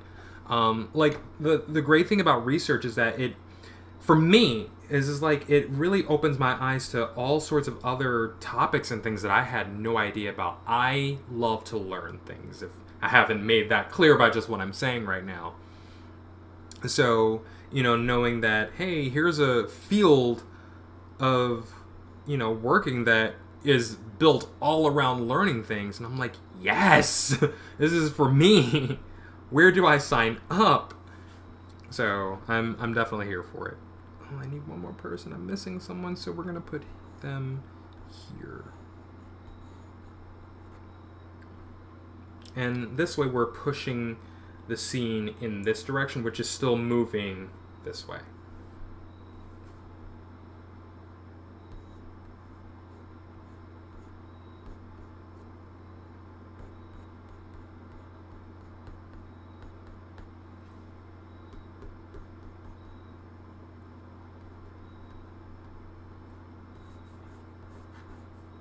Learning is definitely a passion of mine. Same for me. Like, I just love it so much. And so I'm really excited with my grades and everything I'm learning and everything I'm reading about.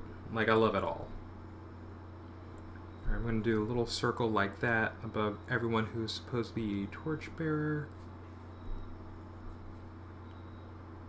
We'll put one over here just to fill in this spot.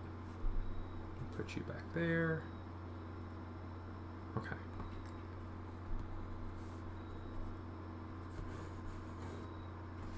Alright, so that is that scene.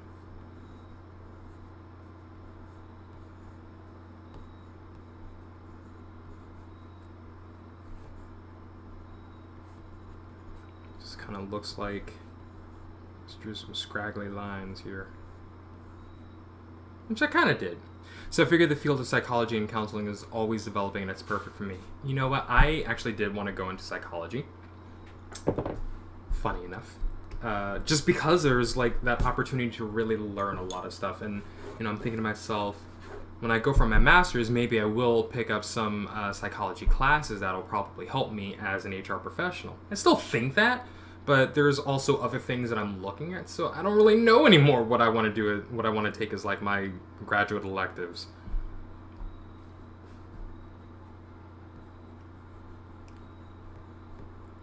Because I figure I only have but so much time to like learn the stuff that I want to learn. Like, I think I probably will go into psychology. But I found out that the school that I want to go to for my graduate degree has an arts management program, which was the other side of what I do, that I wanted to kind of find a way to combine what I'm doing as far as an HR professional and, as an artist. I'm like, hey, maybe this is a thing I can kind of meld the two together. So I did not know that arts management was a thing. I was hoping that I could find something like that. And then it turns out, oh yeah, this is a whole degree program that's offered here at this school. I'm like, what? So, I don't know. I'll have to talk to my advisors and everybody, but, still kind of thinking psychology as a thing.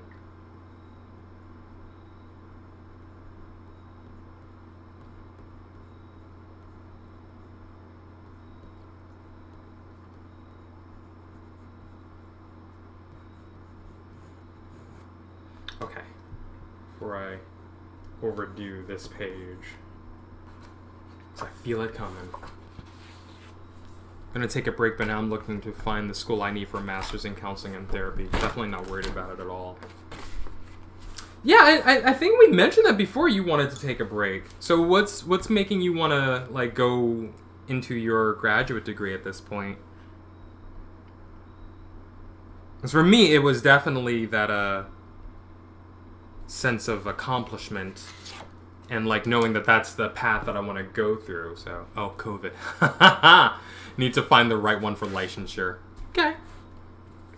Oh, it is break time. Okay. Give me a minute. I need to go to the restroom and I will be right back.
And I'm back.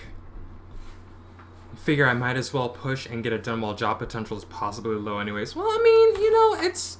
I don't think there's a problem with, coming out of 2020 with, more skills. I think the problem comes in, when we try to push ourselves too much because, what else am I doing with my life right now with not being able to go anywhere? But I figure that for people like you and me who are kind of driven that way academically, I don't see a problem with it, especially if we know, hey, this is what we were probably aiming to do anyway. Let's just go and do it. I don't want to pay my loans yet. There is that to be considered as well. So, I'm also looking for, hoping for a higher paying job after I get my bachelor's degree. So I'm holding out. I've got a really solid job right now that I love, and I am hoping that it can turn into the job that I want potentially, and that'll probably be a conversation I have with my boss next week. We're at that time of mid-year reviews. So, hopefully I'll be able to have that conversation and kind of put myself in the path and on the lane for the actual role that I want to take on in about a year. I figured that should be enough time to get me ready to, sit through the interviews and discussions and everything so I can actually take on that role. Whether or not it's available, I don't know. But at least I'll be ready at the time, and, I'll have my certification, hopefully, fingers crossed. And I'll definitely have my degree by the end of next fall. So, plan to look after I get it, but I'm not banking on it. I'd like to keep rolling because I'm a little afraid I'll just stop because life gets in the way, and I may... You know what? You're right. Life does happen. So it's always, that pressure of like, okay, I need to kind of do this now, otherwise I'm not going to. And I had to kind of come to terms with that thinking a few years ago, quite some years ago, the second time I went through college, because, I was told that, hey, you just left school. My first school, I was an art major, and it was my aunt who told me, hey, you just left school, and I think you should, try going back again, because otherwise if you don't finish this degree, you'll never go back. And I believe that. And it's not true, because here I am going in for a very different degree, but I have the passion and the energy and the interest to do it now. And I wish that I had countered and challenged that idea and just said, you know what, no, I will finish this. I will go back when I have found something that I feel I'm actually learning. It's already fit into my schedule, so I think it'll be easier to just continue. Absolutely. So, I wanted to take, some time off to work afterwards, and after I get my degree, my bachelor's degree, just kind of spend the next year working and getting all my application stuff for grad school together that following year. So, if I have to take time to get my certification afterwards, then hey, I'll have done that. Or whatever needs to happen, I can do all that in that following year and then go into grad school. So that's next year, 2021 planning, then taking 2022 off, by 2023 going into grad school. I don't know. We'll see. We will see. Okay, so this page, take a sip.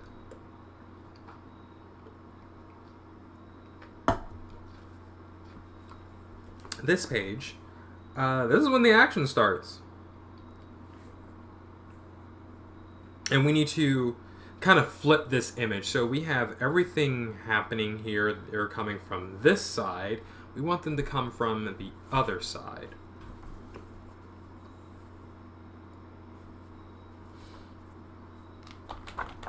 And let's see what we've gotten done so far.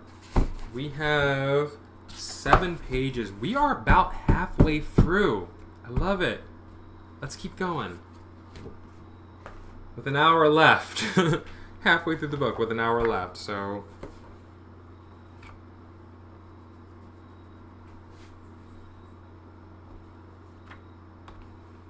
So what I want to do...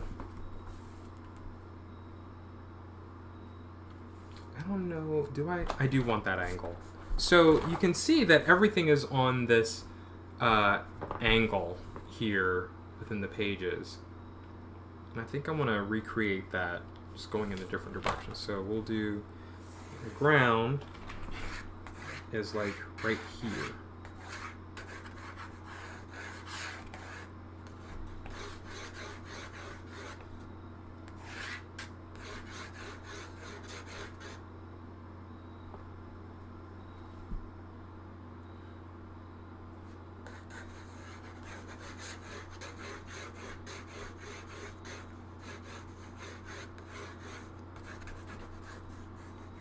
Get these things going here. We get some trees in this thing.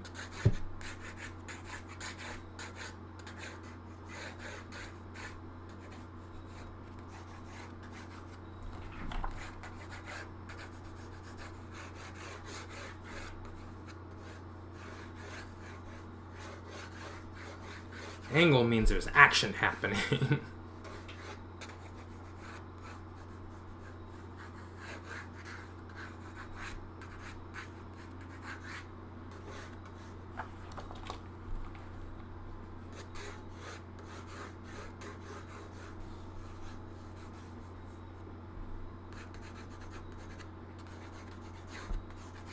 And as always, we will get through some of, kind of know where these berry bushes were, so we can just kind of draw the scraggly little bits that they belong to.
Get this guy.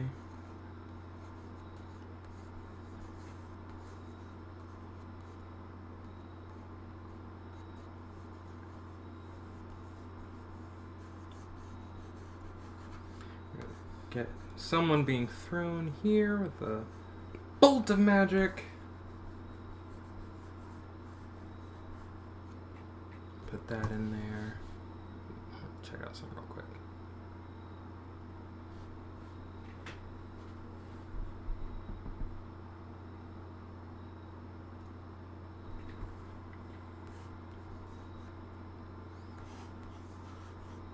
You know, this scene doesn't really make much sense, but there's action happening here.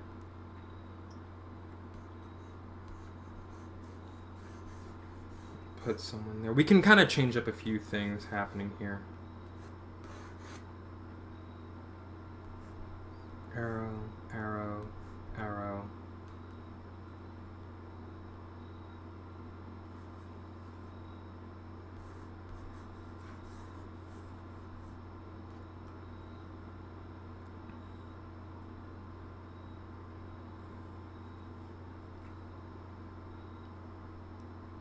Yeah, so I don't think I want to put this thing happening right there. I think I like how the scene is spaced down here, where we have the action just kind of happening a little further away from us.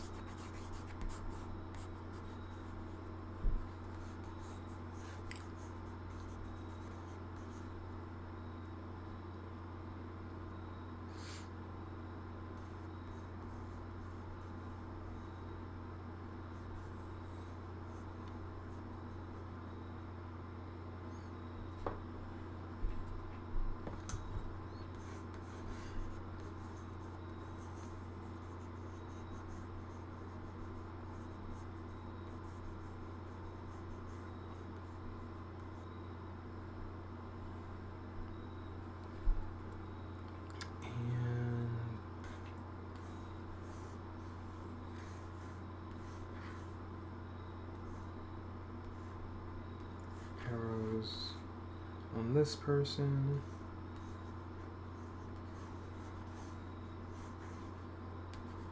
Maybe to try to figure out what's happening back here. Otherwise, it's just a bush.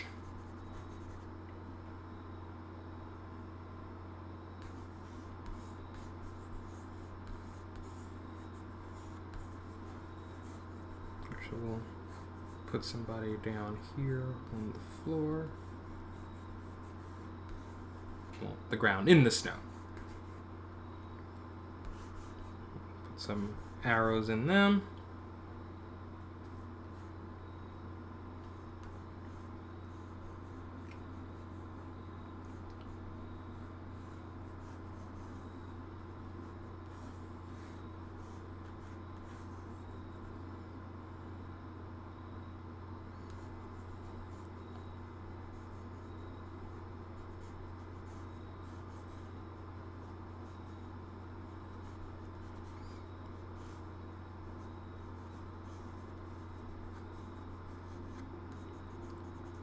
Draw this guy up here.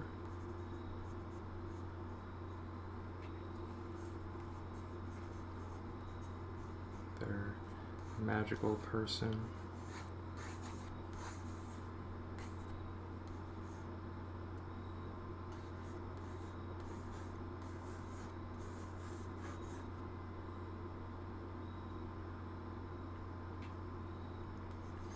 Let's draw some people running.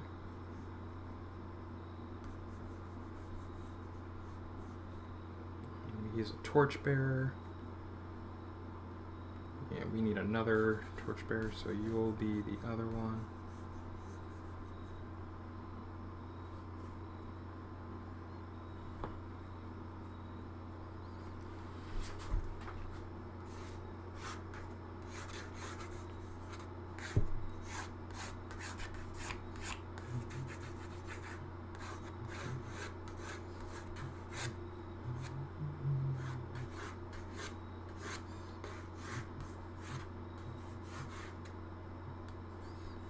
No, we want another body over here with arrows.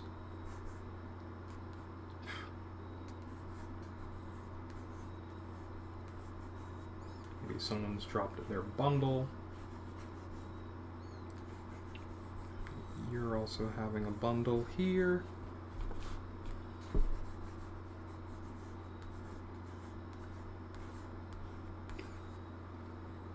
Okay, I think that works.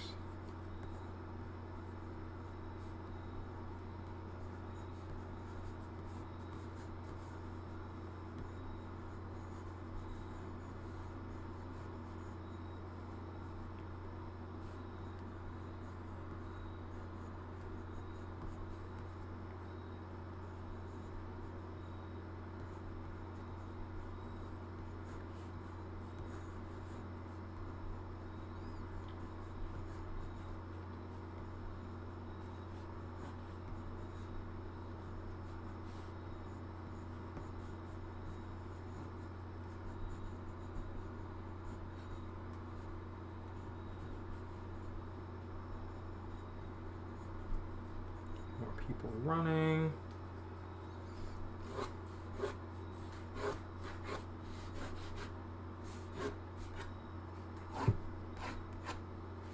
Got our sorcerer floating around up here.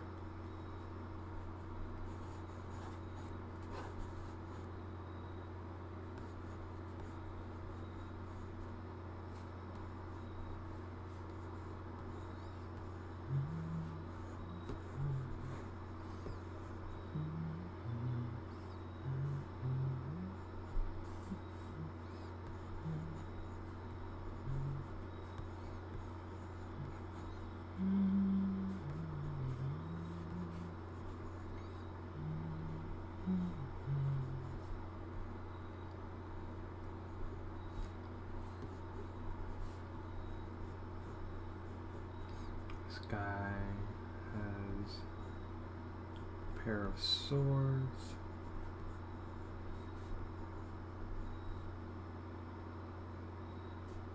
And is airborne. Okay.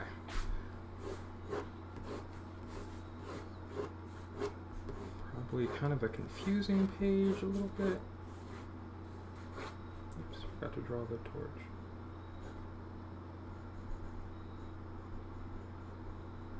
Do that way. Get a little more angle and attitude.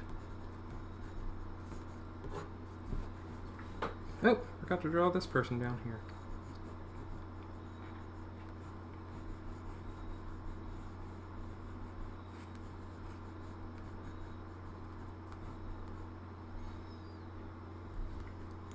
Okay. Go. This is page 8.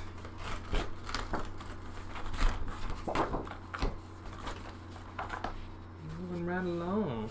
Love it. TNIOVP.8. Okay.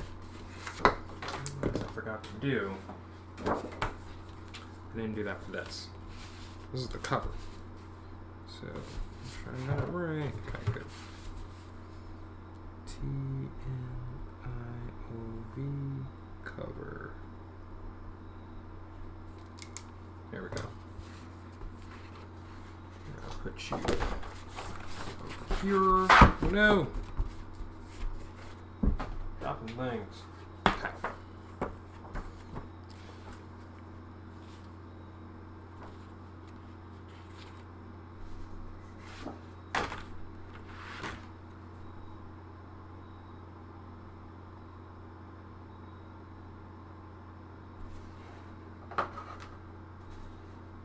So here we have now a bit of a conundrum.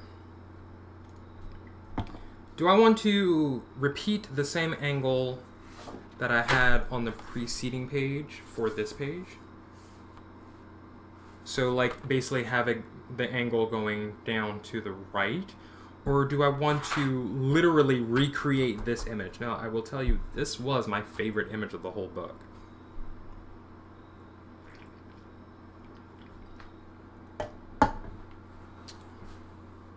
So do I want to literally recreate the most magical scene that I've ever made? Let me close that up. I have my Word document open.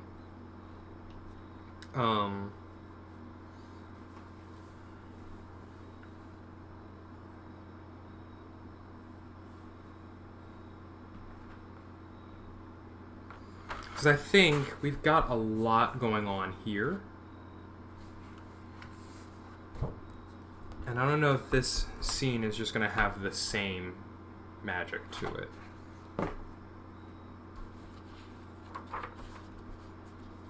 Let me think about it for a little bit.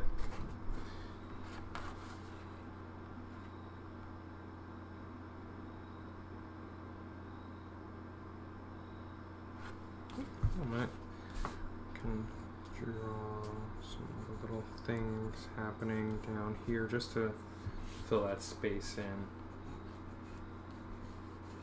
Okay.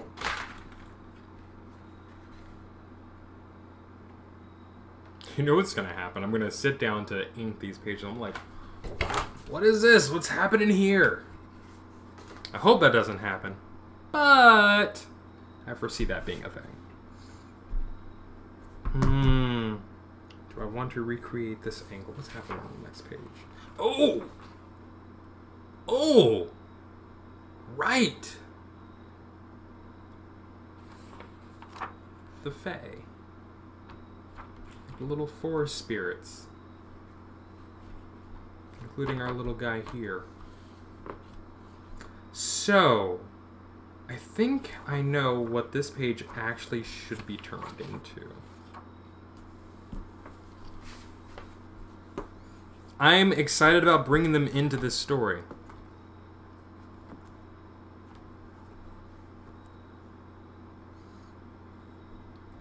Let me sharpen my pencil real quick.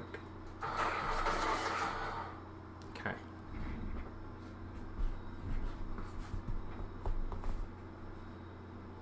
Sphinx buffet. Oh my god. Oh man, oh captions. Oh captions. Oh, that's hilarious. I think I just need to talk a little more clearer than what I do. Sphinx buffet. Was that about me saying I need to sharpen my pencil? I don't know what that was referencing. Captions. It's wild. It's funny, but wild.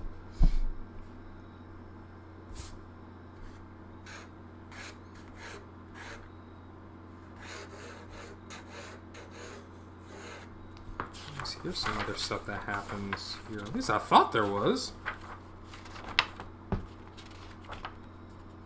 Yeah, okay. I thought I was missing a page, but I'm not.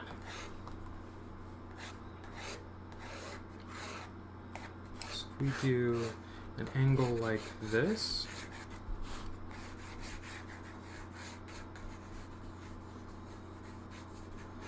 Can get our trees here in the scene.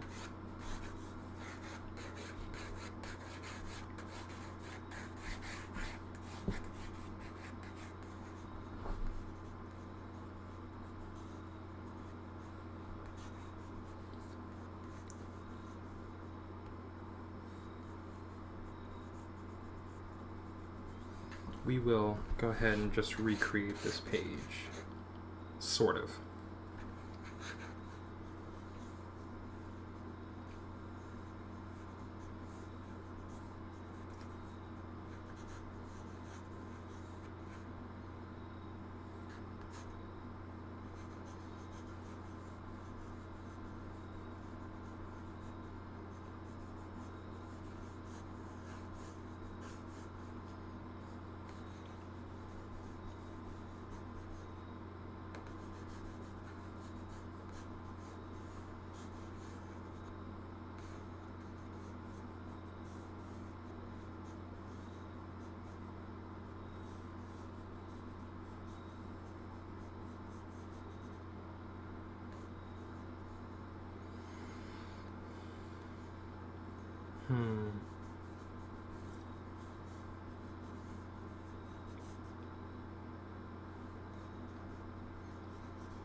Now it's Spanx Buffet. Captions is a treat sometimes. You know what? If the captions can be that entertaining, I'll leave it. We don't have anything to fix. It's doing exactly what it's supposed to do. No, it's really not if it's doing that, but... oh, I'm not really meant to, do that.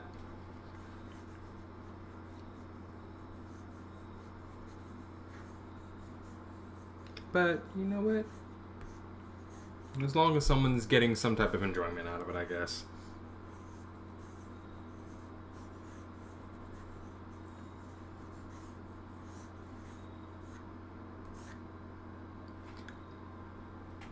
Oh, we have a dead body over here. That's what's going on.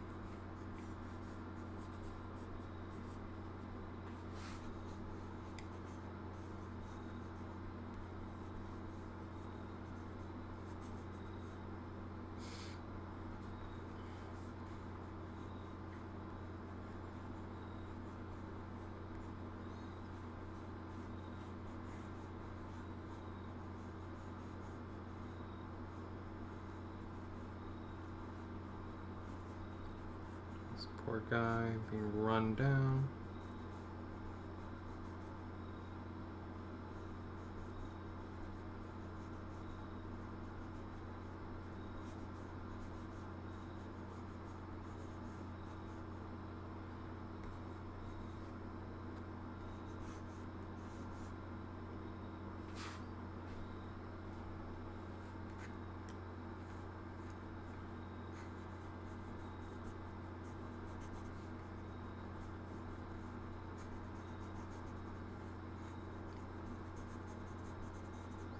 I mean, literally almost cried at that one last time with the Whataburger, so it's a good time with art and laughter. You know what? Hey, I'm here for it.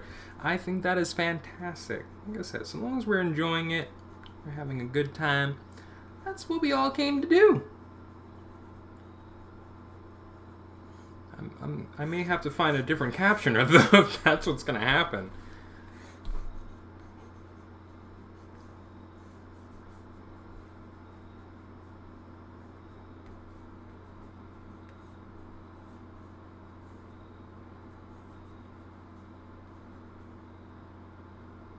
No, I don't want that like that.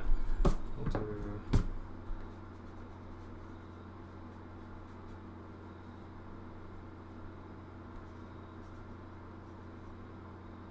a little further away. Good vibes indeed. Good vibes indeed.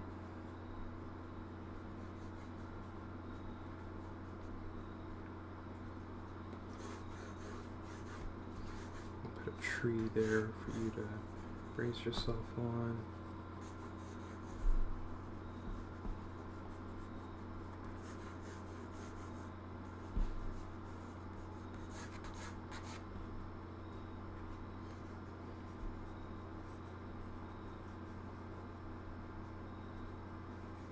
Put more dead bodies around.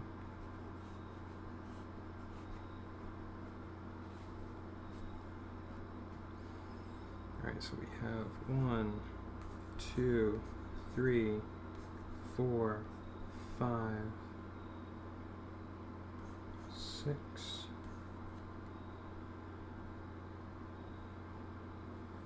Do this again.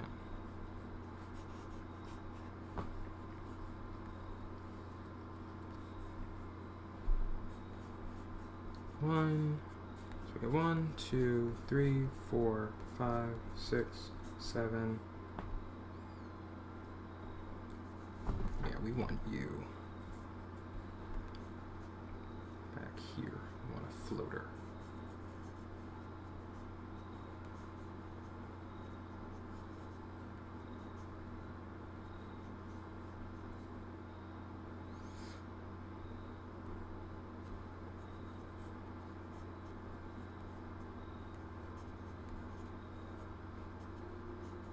I don't really know what the floater is doing, but we want them there. But you have a lovely night and get some good sleep when it's your turn. Oh, yeah, go ahead. Have a good night, Shelby. Better head to bed. Just realize how late it's gotten. Yeah, it does. Thank you for being here, Shelby. I appreciate it. Everybody else who is still here, thank you so much for hanging out with me.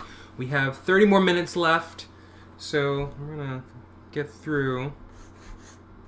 But you know, guys, I really love the fact that you're here with me right now, watching this book come to life.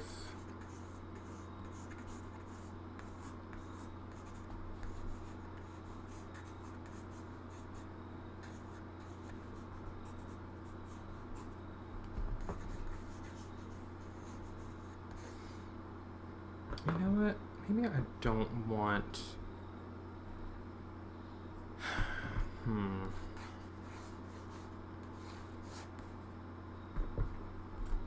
Don't want that. I'm trying to decide if I really want, you know, the tops of these trees to be seen.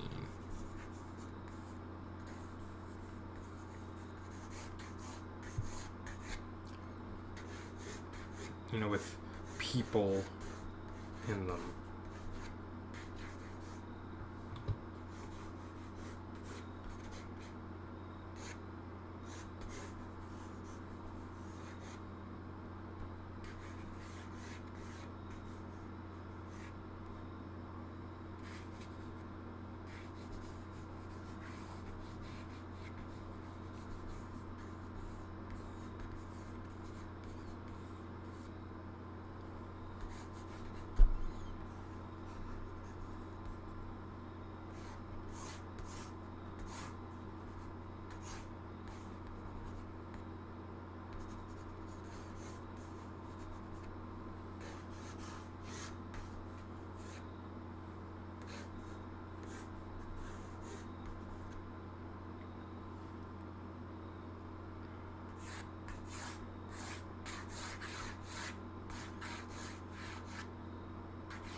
Let's go. We can have this tree, like, maybe right here.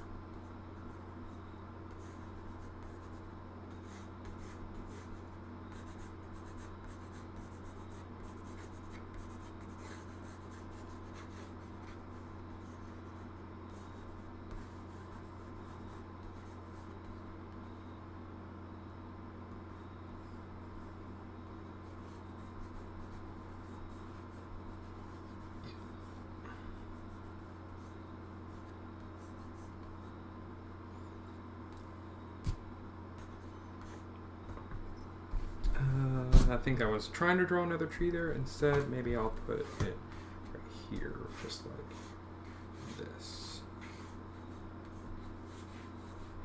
That angle.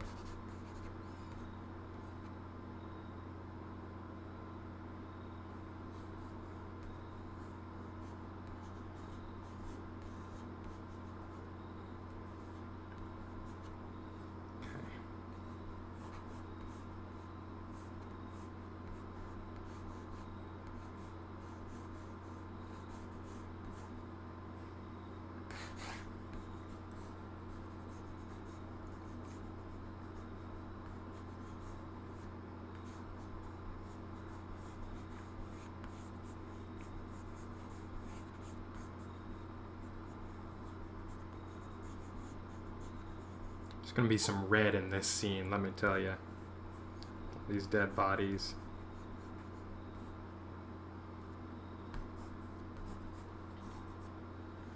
Splashes of blood everywhere. Okay. I think that'll be it for this page.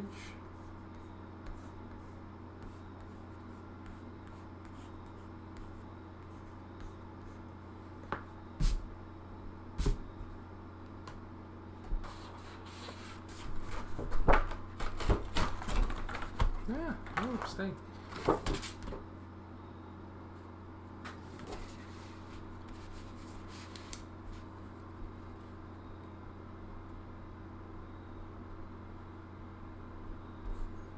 Page 9 is what this was.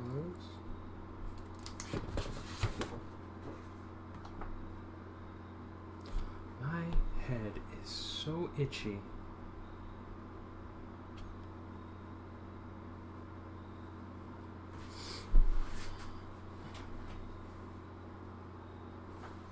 Alright, we're up to the introduction of our Fae.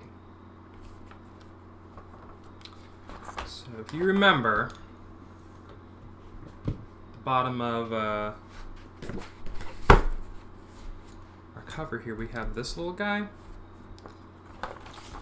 I'll probably show them in other pages like preceding this, just so that, you know, we see their actual inclusion and presence in these other 4 scenes, but this is when we actually get to be introduced to them properly. This little guy.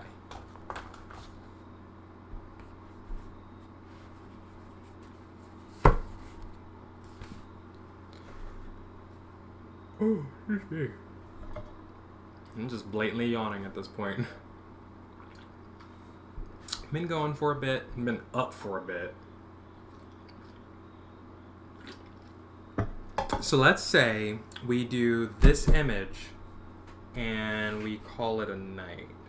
Which means I'll have 6 pages, 6 images left to make. Oh no, excuse me, I'm sorry, 5. 5 after this one.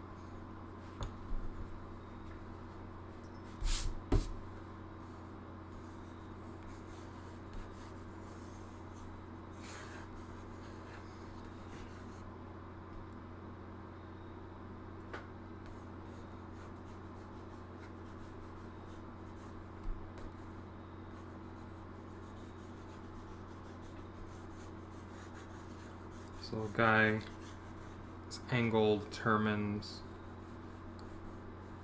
the angle of the scene, so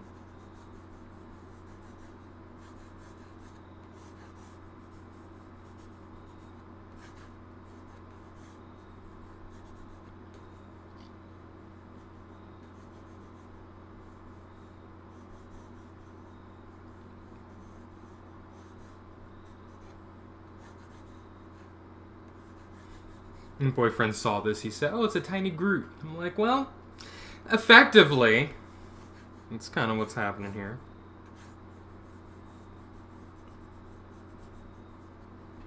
This little branchling.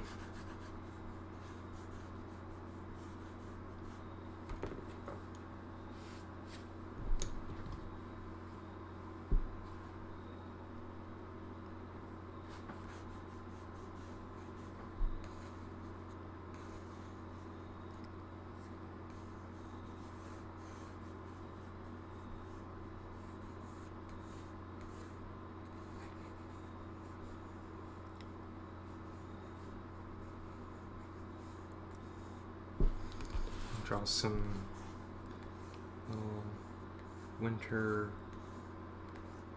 fairies here. Get some more going.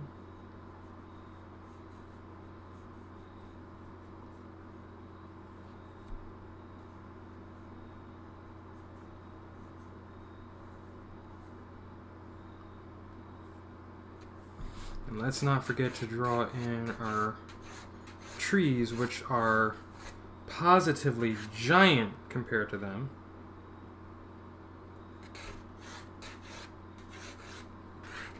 Do it at this angle here.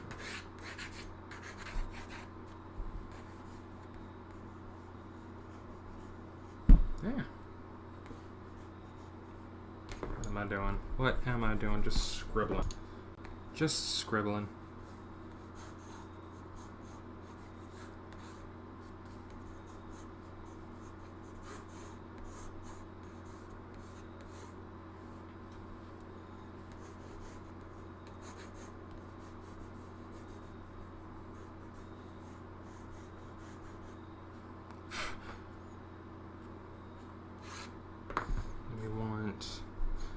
Need this tree to also be at that angle.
Well, you can't see what I'm got going on down here, but emerging from this bush here is this armored bird thing.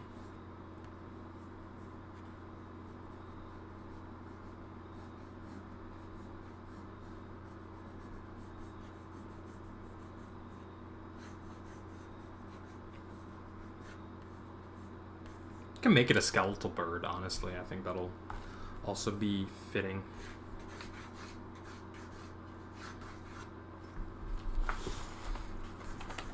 Yeah.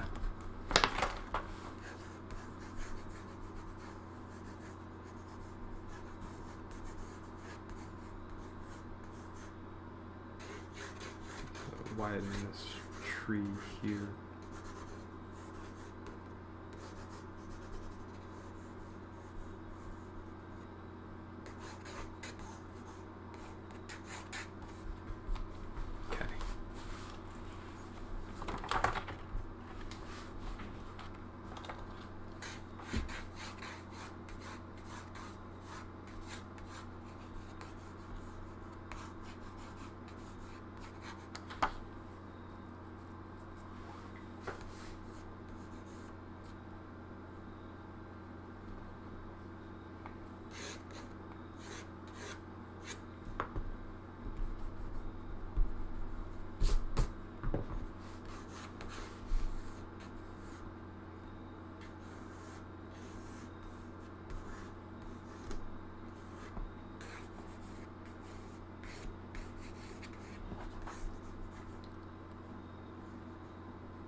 Spider back here.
that in there.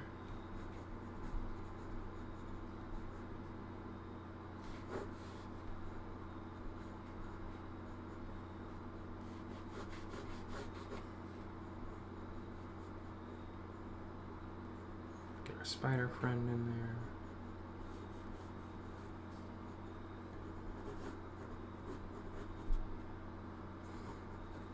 Get our wisps.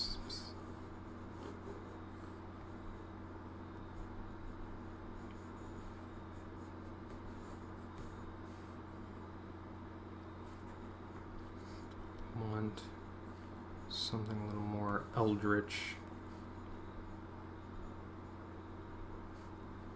a little more damnable, something a little terrifying.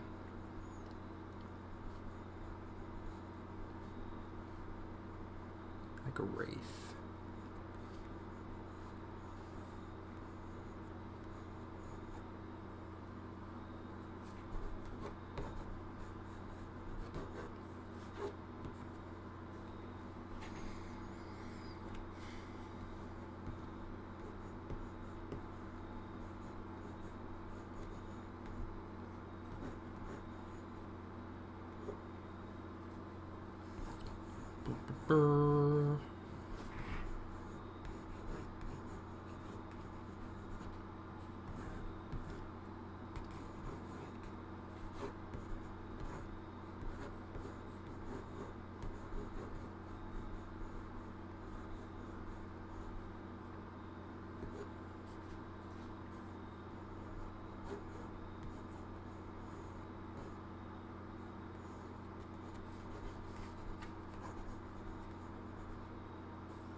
Okay.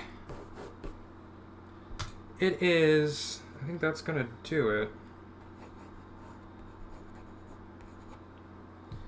Whew, y'all, it is 10:47 p.m. We're gonna wind it down. Whew. Okay, so let me get this page separated from out of pad. So I have on my schedule that I will be going live on Friday. And I think if you were to see my schedule right now, you would see there's a Friday stream, a Saturday, and a Sunday stream plan. I work this weekend. I also have homework that I still have to complete, just a handful of things. So the Saturday and Sunday streams are definitely canceled. There's not a really good likelihood that I'll be doing that. Friday is probably going to have to be canceled too. Have just a family thing we have a family commitment. So I'll be doing that. So we'll be hanging out with the family, which will be amazing because we have not seen each other in a few months.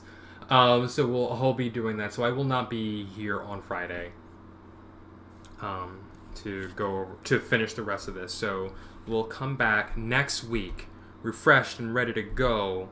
I may finish out the rest of the pencils off camera just so that everything's ready by next week. I'll see if I can squeeze in the time to at least just do that. Let me just mark this up here. TNIOV P10. Means it's the 10th image. But we should be back next Monday. I also end... one of my classes ends next week. So I'm pretty sure I'll have some free time to do some streaming. So that'll be fun. And then I think another class starts up the week right after. But we'll be in good shape. So that's the rest of this week. So this is the last stream for the week for me. So obviously I want to thank everyone who came by. Let's see. JCoil29 with the raid.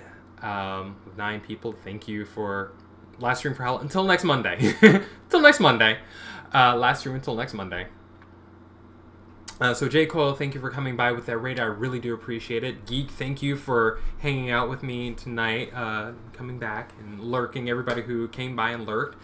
You made me super... No, I'm not going anywhere anytime soon unless something happens with school. I don't have any plans for something to happen with school. Like I said, I'm ending a class next week, so I should have plenty of time to actually get back on stream.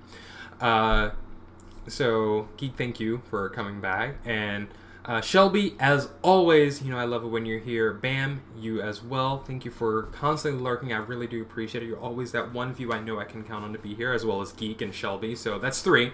But thank you guys for always coming by. Get Danicated. Thank you for the follow. Always welcome. Shelby for the bits. You guys are amazing. This is a lot of fun. So I will be back next Monday. Hopefully, fingers crossed. Everything going well, final projects and everything, and then like I said, I'll try to get some of these pages done off stream so that we can go right to the detailed pencil work, and then which leads right into the inking. So school is a good reason I can accept that. Well, thank you, I appreciate it. All right, let me get you guys out of here. It's 10:51. I want to just kind of wind down the rest of the night with the dude, so, and then I'm going to bed. Let me see if there's anyone up right now that we can go raid. You know what? Writhing Virtue came by the stream on Monday, and I think I'm gonna do them a solid, and let's go hang out with them. If I can... Yes, we can. Let's go hang out with Writhing Virtue tonight. So, you guys appreciate it. Spoopy Darkness Camera Hour. So I guess is what we're doing. So get ready. Alright guys, thank you so much for hanging out with me. I really, really appreciate it. We are going to go raid Writhing Virtue and have some fun over there for the night. You guys are awesome, and I will see you next week. Bye!